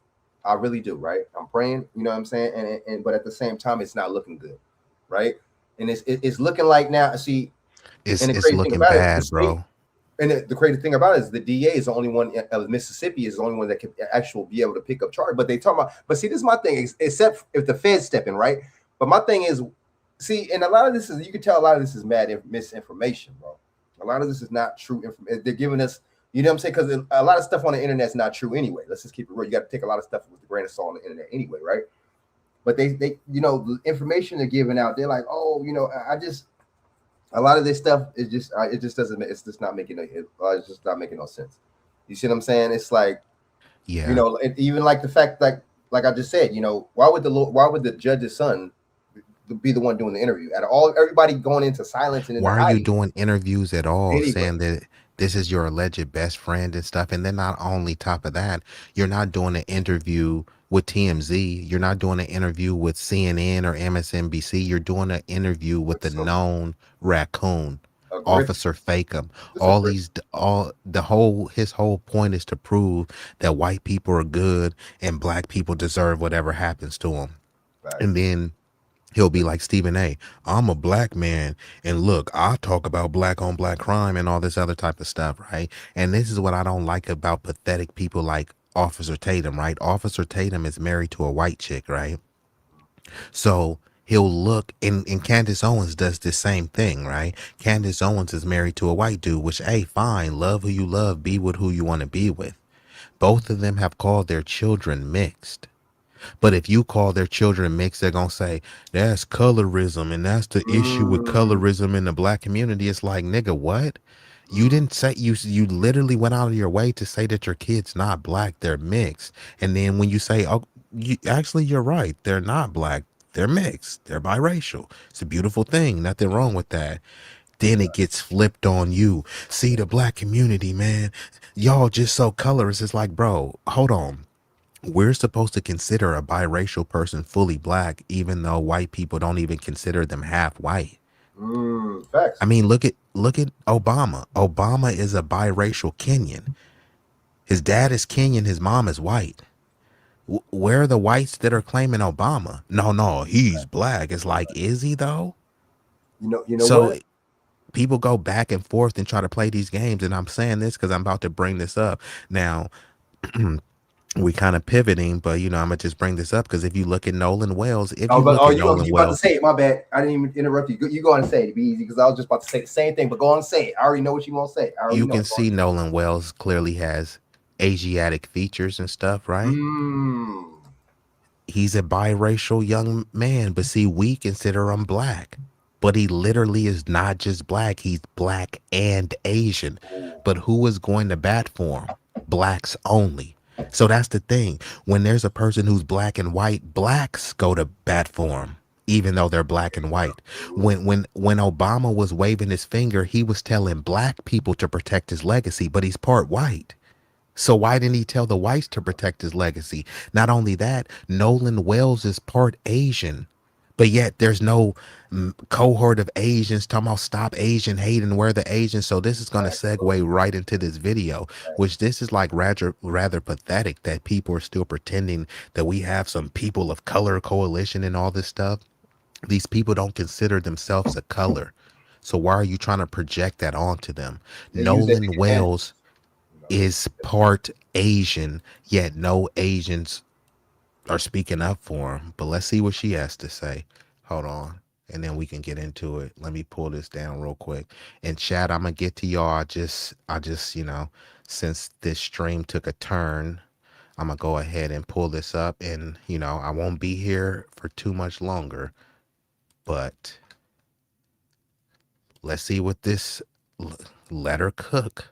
I think it's very telling that Asian Americans are not talking about the Nolan Wells case in the same way that Black Americans are. A mixed Asian kid was murdered, and I'm not seeing anywhere near as much anger from the Asian American community as I am seeing from the Black community. I'm not trying to pit communities against each other or try to make people lay claims as to what his identity is. What I am saying is the lack of response really shows the kind of purity culture that exists in Asian American communities. From my own experience, unless you are 100% purely Asian, you're basically not Asian anymore. You're something else.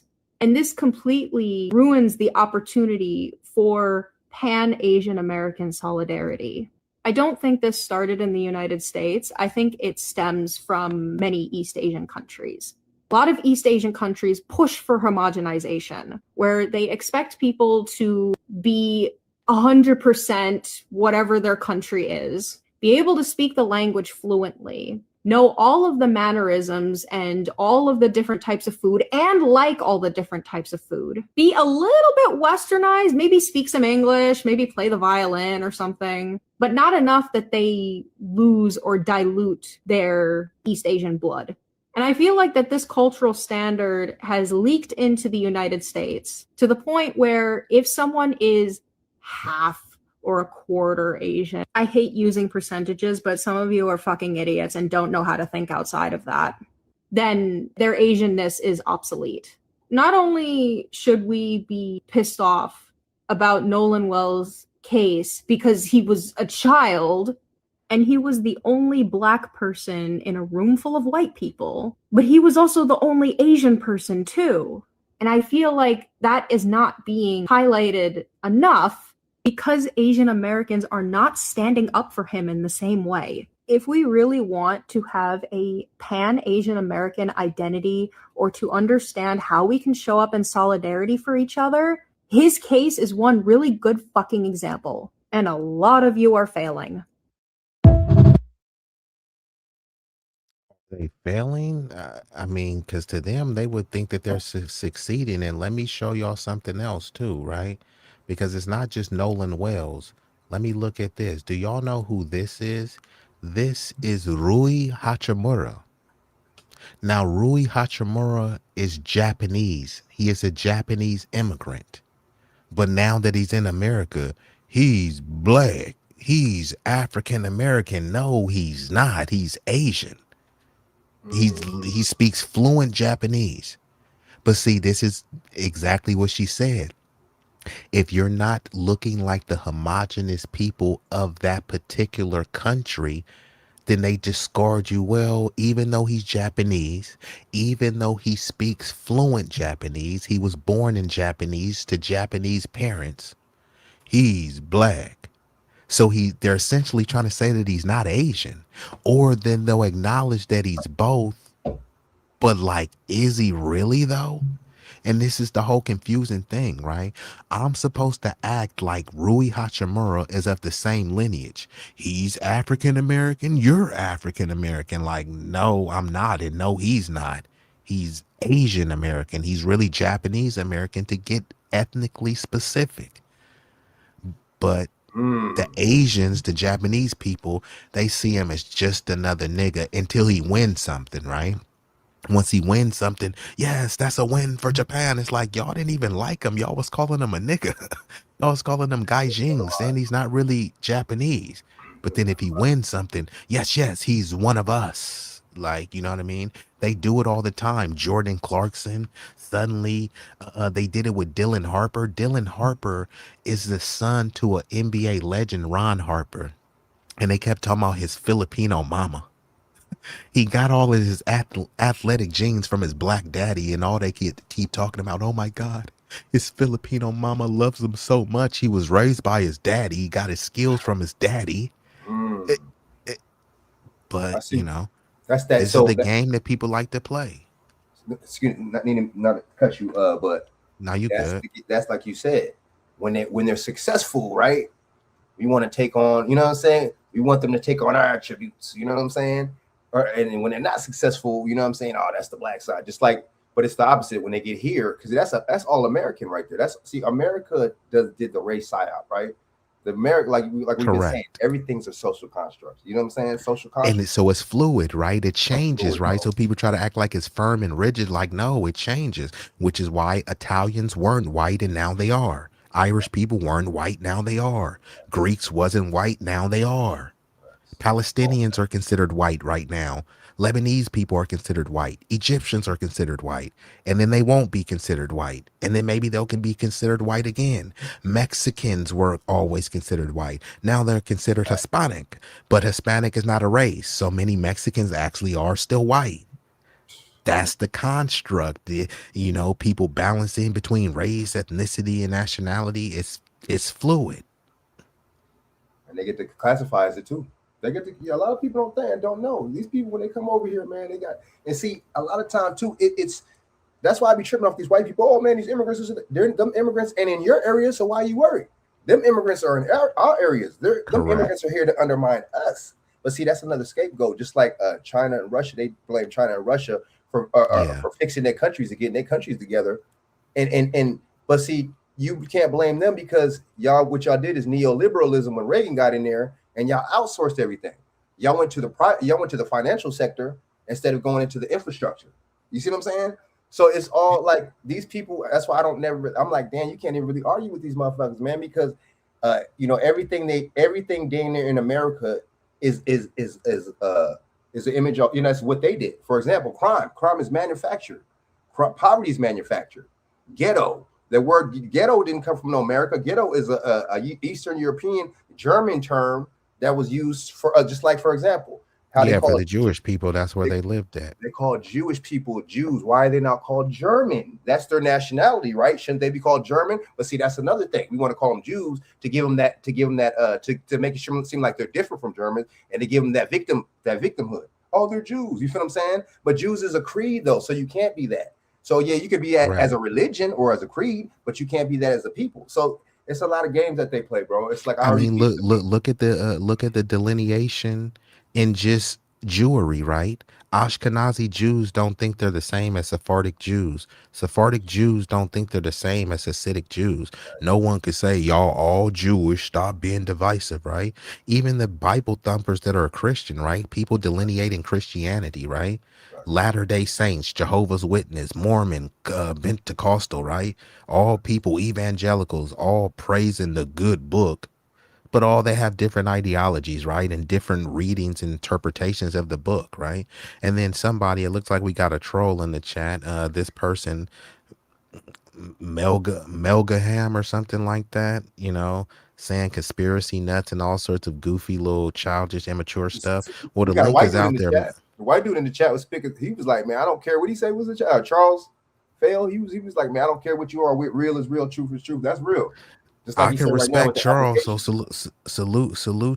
salute to Charles. And this is what I'm saying. I'm a humanitarian. I love people of all races, creeds, and orientations. You know what I mean? So I get support from white people. I get support from everyone. So salute to Charles. Now we do got, you feel me, goofy punts like don't do drug kids. I'm not gonna be here too long, but you know what? I'm gonna drop the link one more time because like My cats like baby, this. you be having me rolling, man. I ain't gonna lie, man. You know what I'm saying? I'm That's just saying real. these cats, they always love to talk, and then as soon as you drop the link, they disappear. But the reason why I'm showing this is because he was saying, no, Jason, Officer Tatum, his wife is Hispanic. Yeah, a white Hispanic. There's no race called Hispanic. There's no race called Latino. Everyone that looks at this lady identify her as white.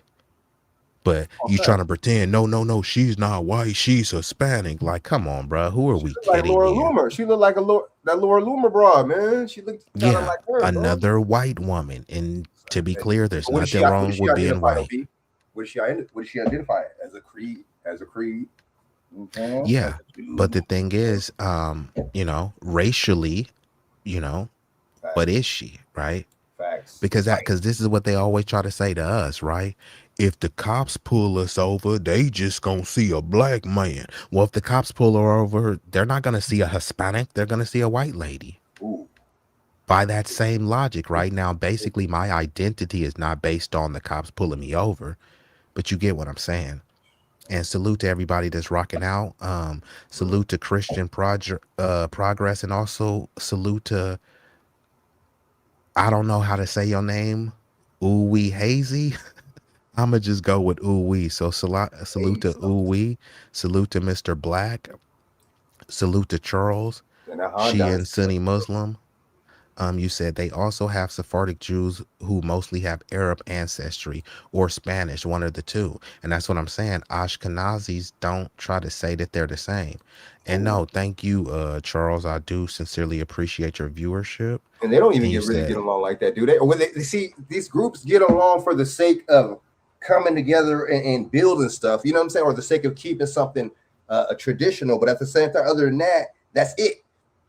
You see what I'm saying? See, and that's the thing we don't realize. These behind the scenes, these people be having problems. They be talking about each other too in these groups, man. You know what I'm saying? And a lot of times, let me keep it real. All this religious stuff is a control mechanism. Let's just keep it 100. You see what I'm saying? correct. This is why I'm not, you know, I'll be spiritual, but I won't be religious, because it also just serves to divide you. Imagine I'm trying to bring the brothers together and somebody like, I can't come together because you are atheist or you a Muslim or you a Hindu. Like, we're trying to enrich our community, but we're stopping because based on, you know, the book or the faith that we have, and none of that faith is going to save you, right? Like right now, if you need to pay your bill, you know, the Quran is not going to help you pay your bill. It's just not. But your neighbor who happens to be a brother who may be atheist or who may be a Christian, he could help you.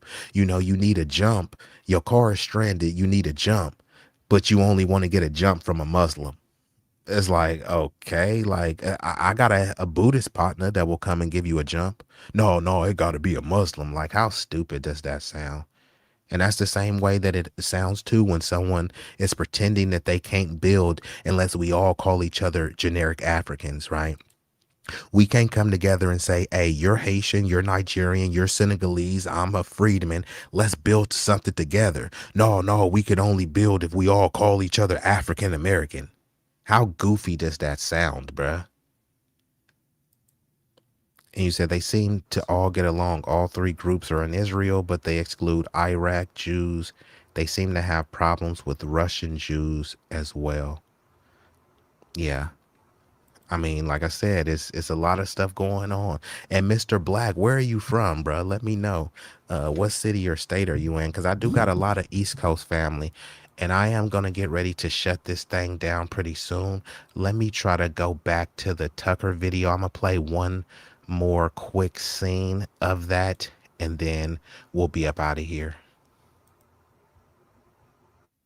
Yeah, but it doesn't. Within this country that are of that mindset, and I respect for a lengthy period. Same. That's the lesson. Okay. All those things which I've covered on this show. So, you know.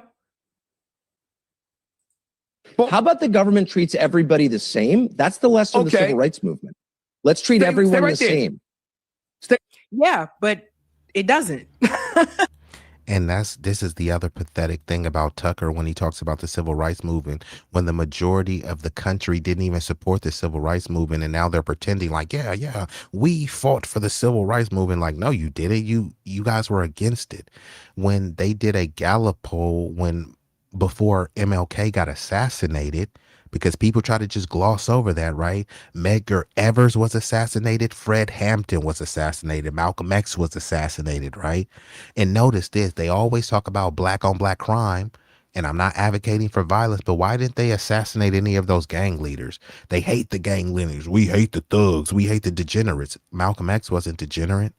Martin Luther King wasn't degenerate. So they assassinate the people who are not degenerate and then complain about the degenerates. They fund the degenerates. Here, rap about some degenerate stuff, and then I'm going to complain about you rapping about some degenerate stuff, even though I funded you to rap about degenerate stuff. And then I'm going to blame it on black culture, even though there's no black person in the boardrooms forcing them to put out the music. Those labels could say, hey, look, we only are hiring artists that don't use nigga in their rhyme. Instead, they say, hey, anybody can use nigga, just don't use any Jewish slurs, just don't use any gay slurs, right? Don't call anybody a yagget with an F in front, right? But you can say nigga, nigga, nigga. Matter of fact, you can say nigger, right? You know what I mean? And we'll give you a check, right? And then we'll complain about how degenerate it is. And then we'll pay you to keep being degenerate. Welcome to America. Let's get back into it.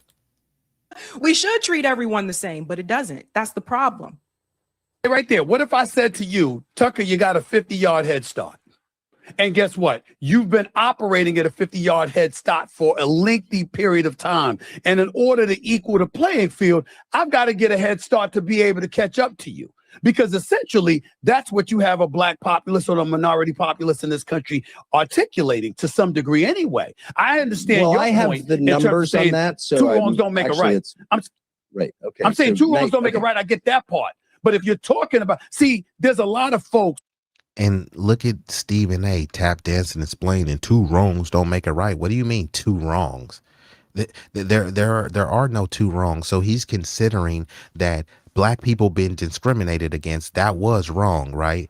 But then if you try to compensate the black peoples for the history of the racial terror, well, that's two wrongs, and you can't do. It's like, what the hell? How was that wrong? Like, we didn't lynch anybody. We didn't have no restaurants that said no whiteys, no crackers allowed. We didn't have that. We weren't redlining white people. We didn't mass incarcerate white people. We didn't do sharecropping, debt peonage. We didn't run highways through white neighborhoods to destabilize them. So here, Stephen A. Sambo, two wrongs don't make it right. Like, so essentially he's saying something like affirmative action is wrong, even though affirmative action mainly benefited white women. And Stephen A. won't say this stuff because he likes to kiss white mommies and daddy's butt. So if affirmative action mainly benefited white women, it means it mainly benefited the white community because most white women are married to white men. A boon and boost for the white family is a boost for the white community.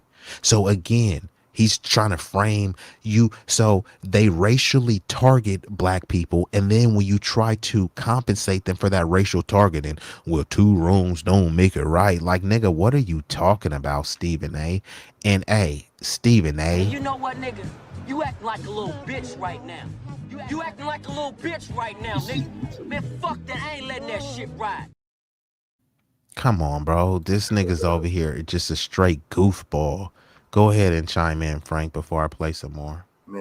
This, I mean, you're right. You know, that head start, man. And he was right about that head start, but you're right. It's like, you know, this dude Tucker, man, like we said, he come from wealth. You see what I'm saying? He comes from money, you know. So he's not gonna look at it. But my thing is, it's like talking to a cat like Tucker. Anyway, it's like talking to, you know, arguing with a brick wall.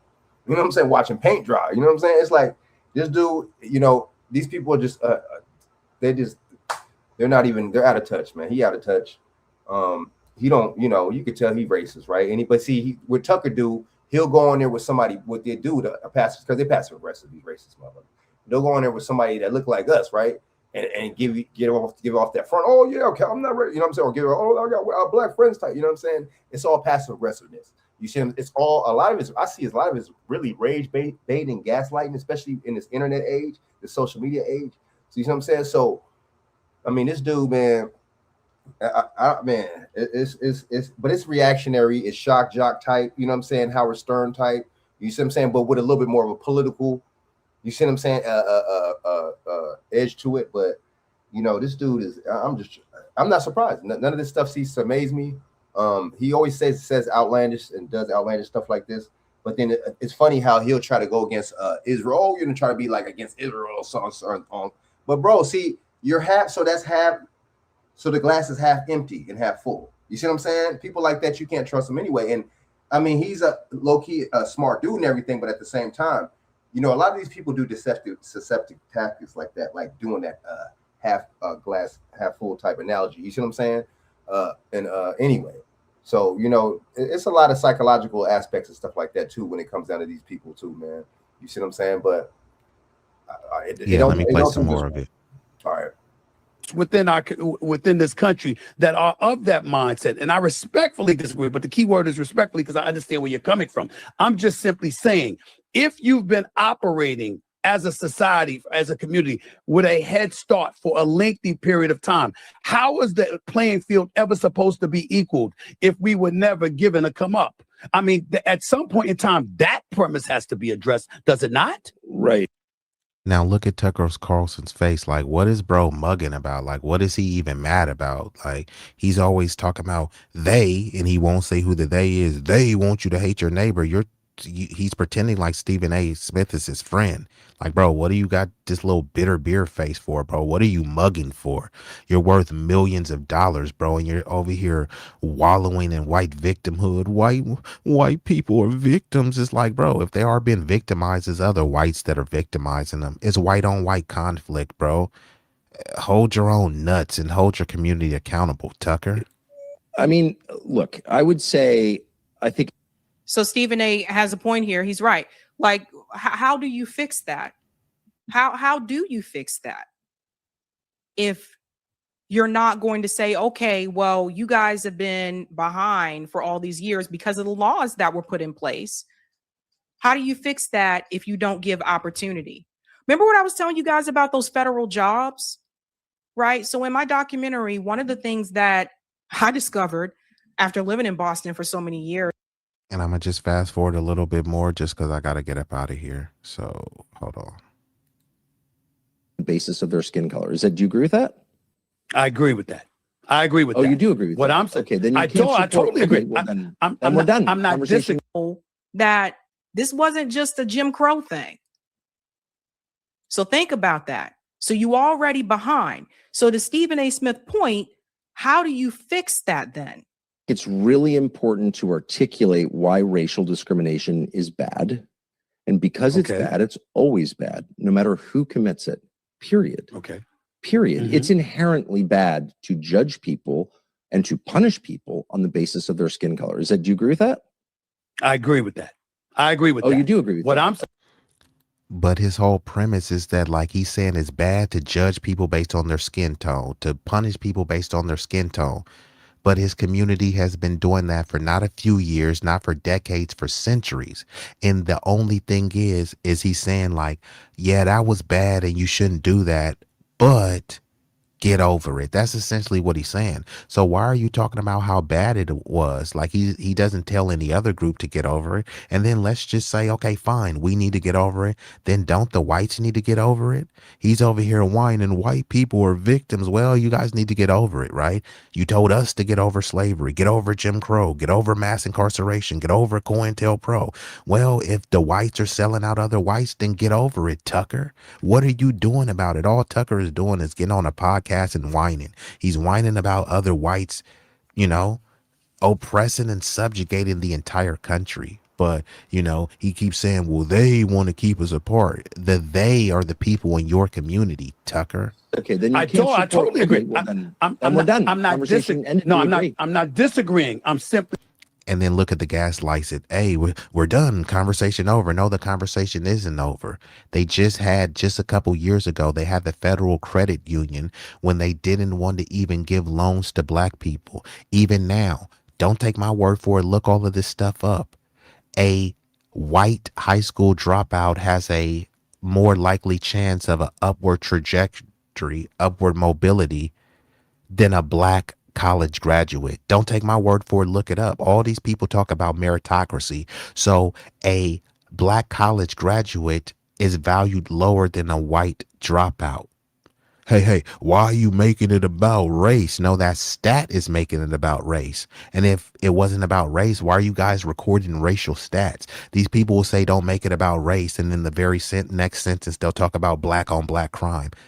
I thought you didn't want to make it about race. So they don't want to make anything about race, but they always want to make crime about race. Then they'll talk about fatherless homes and black. Like, why are you making fatherless homes about black people? Are there no fatherless homes in the white community? Yeah, but per capita. And then they start pivoting, right? But then again, a per capita argument is another racial argument. So all of these people, they pretend they don't want to make it about race, but that's all they do. If there's a crime and there's a school shooter, before people know how many bodies were dropped, what do they want to know? What race was the shooter? Hey, but don't make it about race. You're the one obsessed with race, though. His community, they didn't just create the race card. They created the whole deck of cards. And then if you happen to play a card out of the race card that they created, why are you playing the race card? It's like, bro, you created the deck. So again, what are you whining for? Be pointing out that, again, if the objective is to have a fair and equitable society for all, how is that supposed to be accomplished if folks are operating from behind the eight ball because of years of laws, policies and things that subjugated a community in this country? How is that supposed to happen? That people whose ancestors were dragged here against their will in slavery are at a disadvantage. However, so he just said that we're at a disadvantage. However, that's all almost like, hey, I feel your pain, but, and they say nothing good's come after but. So rather than say but, he said however.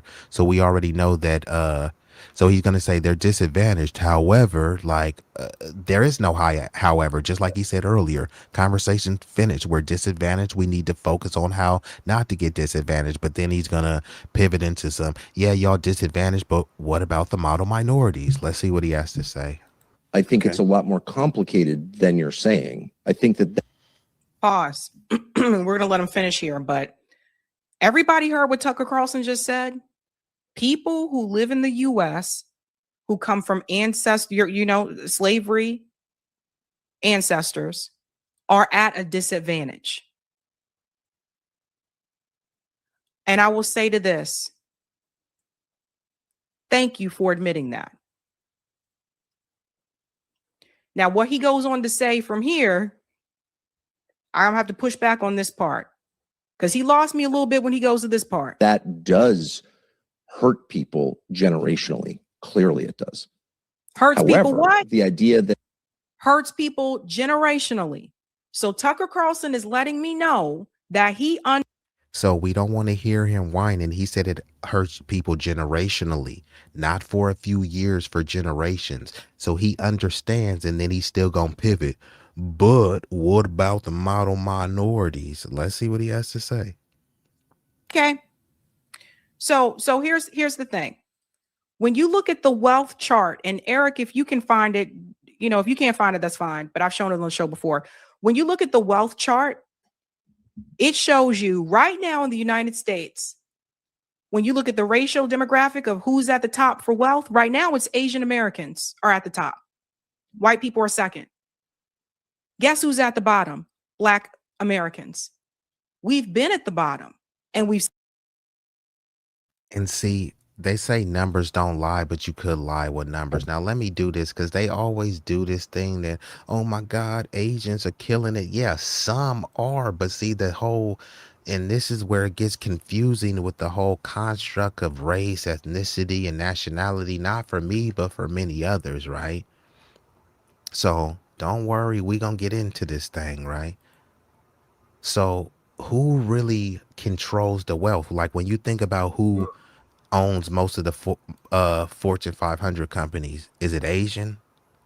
I said 74% of Congress is white, not Asian. But let's see what the Brookings Institution, as a collective group, you see what it says, white Americans hold the overwhelming majority of total national wealth. Don't take my word for it. This is from the Brookings Institution. The share of total wealth, 80 to 84% of all the total wealth in the United States is held by whites, and they make up 65% of all households. Now, the drivers is this concentration is primarily given by intergenerational assets transfers, higher rates of real estate ownership, and significant holdings in corporate stocks and business equities. Now, this is what people are talking about. The median household per average when measuring a typical household level using the Federal Reserve survey, then the Asian American households and white households top the list. But this is where it gets a little bit tricky, right? With the key of the nuance. While Asian Americans as a broad demographic show the highest median wealth and income, is driven largely by high levels of educational attainment and concentration in high-paying sectors like tech, medicine, and finance. This group also experiences the largest internal wealth and inequality of any racial group in the U.S. High earning subgroups like Indian or Japanese Americans skew the overall average upward, while other subgroups like Burmese, Hmong, or Cambodian Americans face significantly higher rates of poverty and economic vulnerability. So they sample of the Indians, the Pakistanis, the Japanese, the Koreans, and say, hey, look at this group of model minorities. They're doing so much good, but it skews all the other Asian groups that are doing bad or just doing decent, right? Now, this framing is often referred to as the model minority myth. It's widespread in omitting the stark economic disparities within Asian American communities, usually stem from three main drivers. One, the data aggregation, the monolithic statistic trap. For decades, government agencies, researchers, and media outlets grouped dozens of Asians and ethnic populations under one sweeping label of Asian American Pacific Islander. When you combine data for over 20 distinct ethnic groups into a single average, high earning and highly educated groups such as Indian, Japanese, or Filipino households mathematically pull the median way up. Now, this masks the reality for other communities, like I said. So there's also been selective immigration laws and hyper-selectivity. The demographic makeup of Asian was heavily reshaped by the Immigration and Nationality Act of 1965. So they had these high-skill visas, so they were prioritizing educated minorities that had money. So you're comparing these people who had money in their country, who were doctors in their country, to the entire population. So you'll compare a handful of Chinese doctors to, some thugs in Baltimore and say, see, look, the Asians are just doing better. They're not coming over here and comparing A+ students to other A+ students. They're comparing A+ international students to some kids that went to a failing school, and they say, see, it's just their culture, right? So also refugee resettlement. Conversely, large populations from Southeast Asia arrived in the 70s and 80s, fleeing war and political upheaval with few financial resources or formal education. Lumping those who arrived on professional work visas together with refugee population creates a false picture that everyone started from the same place, hence the model minority myth. Now, the term model minority was explicitly coined in the 60s, notably in 1966, the New York Times, a socialist named William Peterson. And this was during the height of civil rights movement. Basically, the model minority myth was to say, hey, look, it's the niggas who complaining. Look at the model minorities. Look at the whiz kids. They seem to be doing fine, but they weren't bringing in poor immigrants. They were bringing in, people who had money from a foreign background and then comparing them to someone who was socially ostracized, right? Now, why this persists today is because of the media representation, pop culture, and news media. They still disproportionately highlight high income professions when depicting Asian Americans, while working class service industry and refugee experiences remain largely invisible in national conversations, right? Not every Asian person is just killing it economically. Now, there are policy blind spots because aggregate numbers look strong. Social programs, nonprofits, and policy initiatives often overlook low-income Asian neighborhoods or exclude them from targeted financial aid and support funding. So there may be some poor, broke Asians and they looking like, hey, man, y'all Asians are killing it. Y'all the model minority. Yeah, maybe the Chinese people are, but that doesn't mean that the Cambodians are killing it, right? So, now when we look at this, right, there's something called the bamboo ceiling, right? They always talk about, oh my God, the Asians are so great. And then, the same people that are calling them great, they don't really want to hire them like that, at least not in positions of leadership. So, I can go on and on, but I do want to get ready to shut this thing down. But the other thing I want to say is when you're talking about, you got to look at the words. They talk about the immigrants and they talk about the household size on average, comparing raw household income without adjusting for household size or the number of working earners in that house. It's like comparing apples to oranges. Many immigrant families have a multitude of people living there that are earning. Many Americans, on average, U.S. native born average 2 to 5 people or 2.5 people per household. Foreign born average 3.1 to 3.4 per household. Now, if household A has 2 working parents making $50,000 each, that's $100,000 total for 3 people. And if household B, i.e. an immigrant family, has 3 working adults making $35K each, that's $105K total for 5 people. Household B has higher household income, but lower individual income and higher expenses per person, right?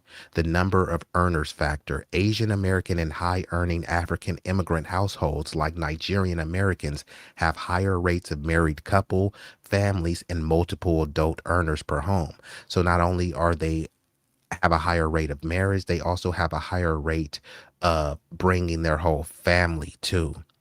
So a household with 2 or 3 full-time salaries naturally inflates the aggregate household income compared to a single parent or single earner home, right? You may be a single parent and then they're comparing you to an Asian household with 4 earners. And then they try to say, well, you shouldn't have had them kids out of wedlock. You should have got married. Well, even if you got married, there was no guarantee that you were going to be earning as much as them. Because remember, many of those people came with already degrees and things established. Now, to get an apples to apples comparison, economies use per capita, the total group income divided by the total population in that group. Now, when you look at per capita instead of household income, the gap between white and Asian individuals earning shrink substantially because white households have fewer people per home on average.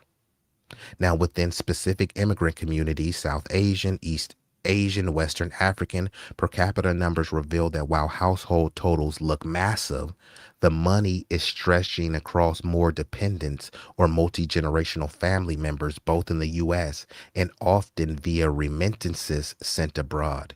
Now, I can go on, but I just want to let people know that, hey, when you talk about, oh my God, the Asians are just killing it. And yeah, some of them are. Not the entire Asian population is just killing it like that. And again, who is running the country? 74% of Congress is white, not Asian. And if Asians are so smart, which I'm not saying they're not, shouldn't people be clamoring for an Asian president, right? We should want to have a litany of Asians running the country. But is that what people are pushing for? Why or why not? You stayed at the bottom. We've never gotten past the bottom. Big part of that is those laws I was just talking about, the redlining, all those other things. When a lot of times when you're coming from countries like Nigeria, etc., a lot of times those people already have money before they come here. I had college, friends that were Nigerian American. Some of my college friends were Nigerian American. Well, I think you guys get the gist. But if you guys are feeling this stream, I will come back and do an extended version of this stream. So I'm gonna get ready to shut it down. And Frank Nitty, go ahead and take us home. Give us some closing remarks on anything that you've heard, you know what I mean, and that you want to add to the stream. I ain't gonna be too long-winded, man, but man, good looking out for bringing me on, man. It's a good topic, real good topic. Especially like a person like Tucker Carlson that was contemplating on being a CIA agent. That's so that lets you know that his daddy was, right? Right, exactly. So mom's a Swanson heiress. This dude. That right there lets me know. I don't have to say that he's an agent. I don't have to, or those conspiracy, those don't have to go around because that's fact. That's low-key fact. So people like him, I can't be trusted. Kind of like a Chud the Builder type, just like a agent provocateur type. But the only thing is, you were on actually national syndicated news network, right? But that's a good topic, man. I like how you bring up a lot of topics about how they deflect, they move the goalposts. It's a lot of hypocrisy. You see what I'm saying? Just like these national, they don't, they go by national. They don't. In other countries, they'll go by nationality. For example, like say you black or something like that. Most likely they'll say they'll notice you're a person of quote unquote color or a dark person, but they're a lot of times going to identify you as American. Oh, that's the American, right? By your nationality. So that lets you know right here too that a lot of that stuff is it's just all by design. It's literally called delineation. Look at what Tucker did, right? Tucker was talking about, okay, the black, he delineated, right? He said this specific, let's just say foundational American descendant of slave population, right? That's essentially what he was saying. By him wording it like that, that's a delineation. He's saying that this specific population is a distinct population. And then he delineated again and he said, hey, look how good the Nigerians are doing. And this is how it gets confusing, right? So there's no separate category for Nigerians. So they'll be like, the Nigerians are killing it. So that means all of their quote unquote good numbers are mixed in with ours. But then all of their quote unquote bad numbers are mixed in with ours too, right? So if there's a bunch of Nigerians graduating, it's going to be under black African American. It's not going to be under Nigerian. But the same thing, if there's a bunch of Nigerians committing scams, it's under black African American. You see what I'm saying? But then when they get a degree, they want to make sure Nigeria stand up and they start flying the Nigerian flag. So it's like, bro, that's fine. Just fly the flag all the time, right? Look at what's happening with the Haitians. Haitians are classified as black African American, right? We all the same. But when they're getting deported, they're not calling them black and they're not calling them African American. So which one is it? So if you know that they're Haitian all the time, then let's just call them Haitian all the time. Don't tell me to call them African American and black when they're here, but then when they gotta go, can't forget they're Haitian. Well, I did forget because you wasn't calling them Haitian. So let's just call them Haitian, and let's just call them Nigerian, and let's just call them Senegalese. Somehow that's turned into like being xenophobic to call somebody what they really are. Are you Nigerian? Yeah. All right, cool. I'm gonna call you a Nigerian American. That's xenophobic. It's like, bro, did I lie? Like where was the lie? It's the same thing they do with Obama. Obama called himself biracial before, and Michelle Obama called him biracial. But if you call him biracial, somehow that's colorism. And then I ask, is Obama Kenyan? Yes. Is he biracial? Yes. So what's the issue with me calling him a biracial Kenyan? No, you gotta call him the first black president. It's like, come on, bruh. It's just gets nauseating, bruh. Facts. And they always do that, man. And it's see, that's the way psychologically confusing people, man. And a lot of it's just like, for example, like a lot of us coming up missing or getting shot. That's the way to desensitize them. You see what I'm saying? You make us feel some kind of way as far as black people, the people that it's happening to, and you desensitize other races. You see what I'm saying? To not feel some kind of way about you and not care so much. You see what I'm saying? And that's why you notice why this Nolan Wells thing is going around, happening. And the other brother that got killed, the 13-year-old, the other day by this white dude. While all this is going on, or white kid, excuse me. While all this is going on, you notice that they're showing black crime too. They're showing black. You see what I'm saying? Like I'm noticing that, like they're showing black people, random black people doing this on the news, and I'm like, oh, that's very interesting. But meanwhile, the with the 13-year-old, they're not really putting that on the news like that, on mainstream media like that. So they got to show you.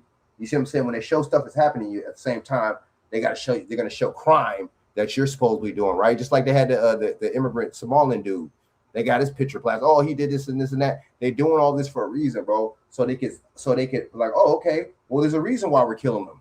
Because look, they're committing. You see what I'm saying? It's all psychological. Like the dude in the chat said earlier with the what's the dude Atwater, Lee Atwater, with the you see what I'm saying, switching up the code words and stuff like that type of stuff, all that southern strategy stuff like that. Yeah, he said you can't say nigga, you gotta say states' rights and busing. You gotta, yeah. But see, I noticed they're doing that, but at the same time, you know what they're doing though with this social media stuff? They're doing a lot of gaslighting. You see what I'm saying? Just like they're saying division in Mississippi.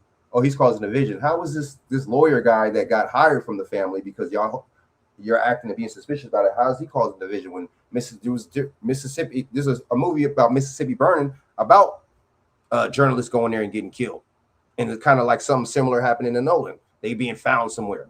So I mean, you see what I'm saying? They're allegedly known for like organ harvesting. I covered a story where they had a goon squad where they tortured this black dude all because he had a white girlfriend.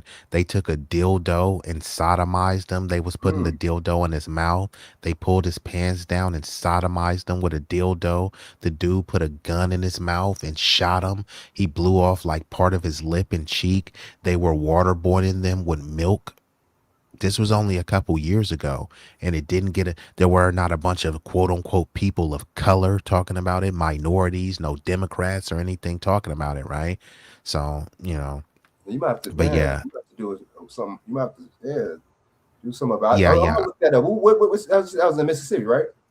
Correct. It was in Mississippi. All you got to do is type in the random words. Type in Mississippi Goon Squad sodomizes, or if you type in sodomizes individuals or waterboards them with milk, all of it will pop up. But shout out to last call, Mr. Midnight Soul, chatting from an undisclosed location in Northern America. You came at the tail end. We about to shut it down. But my thing is, man, we gotta stay vigilant, man. We gotta stay watchful, man. We gotta really, keep our eyes open, man. And just really, like, and I'm glad that you be breaking out a lot of this hypocrisy and stuff like that, and these double standards too. A lot of us gotta be hip to a lot of this. You see, we gotta stay hip. We gotta stay vigilant, man. We gotta stay aware. You see what I'm saying? Because these people, they're at this point, man, it's an open war with us. It's an all-out war. You see what I'm saying? We at war. I mean, and it's on so many couple different fronts. So I'm out here in Southern California, right? It's crazy out here. You see what I'm saying? I mean, I know I know y'all still got a lot of, you see what I'm saying? There's a lot of blackness out here, but Southern California, it's like purge out here. You see what I'm saying? They don't, and it's crazy because of the Democrat state. They make it seem like it's so non-racial and so harmony and so YMCA type thing, but that's furthest from the truth. You see what I'm saying? Just because in the South it's more white and black, but it's more white racism, doesn't mean that you go to a place where it's more inner minorities, right? And it's not going to be no inner minority racism towards you.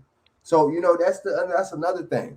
You see what I'm saying? And that's why they use the people of color those buzzwords. That's why they use the minorities. That's why they use the model minorities. That's why they use all these. You see what I'm saying? As mechanisms. You see what I'm saying? That's why I'm just like, man, it's all a game. But like we were saying, man, the government ain't no scandalous dude from South Central making these gas prices go up, right? Making it to where mortgage prices are sky high, making it to where the interest rates are through the roof, right? That's farthest from the truth. And see, we're used as political footballs and scapegoats, and we got to really see this, man. We really got to see it for what it is. We got to just know that we had open war. We really have to prepare, but at the same time, just be more knowledgeable and aware, man. And you see what I'm saying, and have more communication. And programs like this is good, man. So we can spread dialogue and awareness, man. Because a lot of us, you see what I'm saying, it's like there's a lot of going on right now, man. And this is also good too because we can tap in from different states and different, some parts of the country, man. So, but like I said, man, we got to stay on it. Just be aware a lot of this stuff out here because, like I said, I'm out here in Southern California, man. It's racist. You know what I'm saying? The policies is crazy. I don't see how Karen Bass just got back in and won it again. I guess, well, my bad. She does for Hispanic people. So why wouldn't I say that? You know what I'm saying? So why wouldn't I think that? So yeah, that was, of course, she was gonna get back in. It's all, and it's all by design. You see what I'm saying? And see, they put token people up there that look like us, right? To make it seem like they're going to do so much, and so much has changed. But at the same time, those people are just really to do for the white elites and a little something for the immigrants, right? And that's it. Just like, for example, if she was a Republican, right, she would do something for the white elites, and she would do something for like, you know what I'm saying, like Trump rural supporters or whatever the fuck, right? But other than that, it's like it's the same. It's all the same. Just like we've been saying, man, Democrat, Republican, it's two wings of the same bird. You see what I'm saying? It's good cop, bad cop. You see what I'm saying? And as the more of us realize, the more of us start to wake up, the more us see. You see what I'm saying? But it can't just be so-called black people, though, right? Like we can't just be the only ones in this country. Like, you see what I'm saying? It got to be. But at the same time, we're in his image anyway, so that's why we're righteous, man, and that's why our light shines, man, and a lot of other people's don't. You see what I'm saying? I mean, I'm not saying that just because you black, you woke, or just because, you see what I'm saying, that you could see that fine line and had the eye open, but at the same time, I'm seeing a lot of them are just look at the comments and look at the type of stuff that they say and respond to when it comes down to, like, look how Tucker Carlson, you see what I'm saying, was just, it didn't make any sense. But so how you gonna say stuff oppresses us and stuff is gonna hurt, stuff has hurt us for multiple generations, but at the same time, you see what I'm saying, gonna go to another, the Asian and the Africans, nah, man, we're not talking about that. We call, and then remember what before, like you said on that show, he delineated, it was like FBA, and that's when they was going at, I think I forget which candidate they was going at. Byron Donalds. There was Donalds, huh? Yeah, and then that was that one, I think that was his competitor that was on his show, whatever, to do with the glasses. So I mean, well, I don't know, man, but like I said, it's a good program, man, good dialogue. All right, well, yeah, man, I'm gonna go ahead and shut this thing down. I appreciate you. And yeah, I mean, I'll probably come back and hit y'all with another one. So I appreciate y'all. Y'all could have been anywhere in the world. Y'all chose to be here with me, at least momentarily, and for that, I thank you. So I'm gonna end this thing. Thanks, Frank Nitty. I appreciate you. Sincere, John, Charles, all the people in the chat, the new subs, the people that are watching this on the replay gang. I appreciate y'all. So I'm gonna shut it down. Oh yes, Peace. And peace. Oh yeah.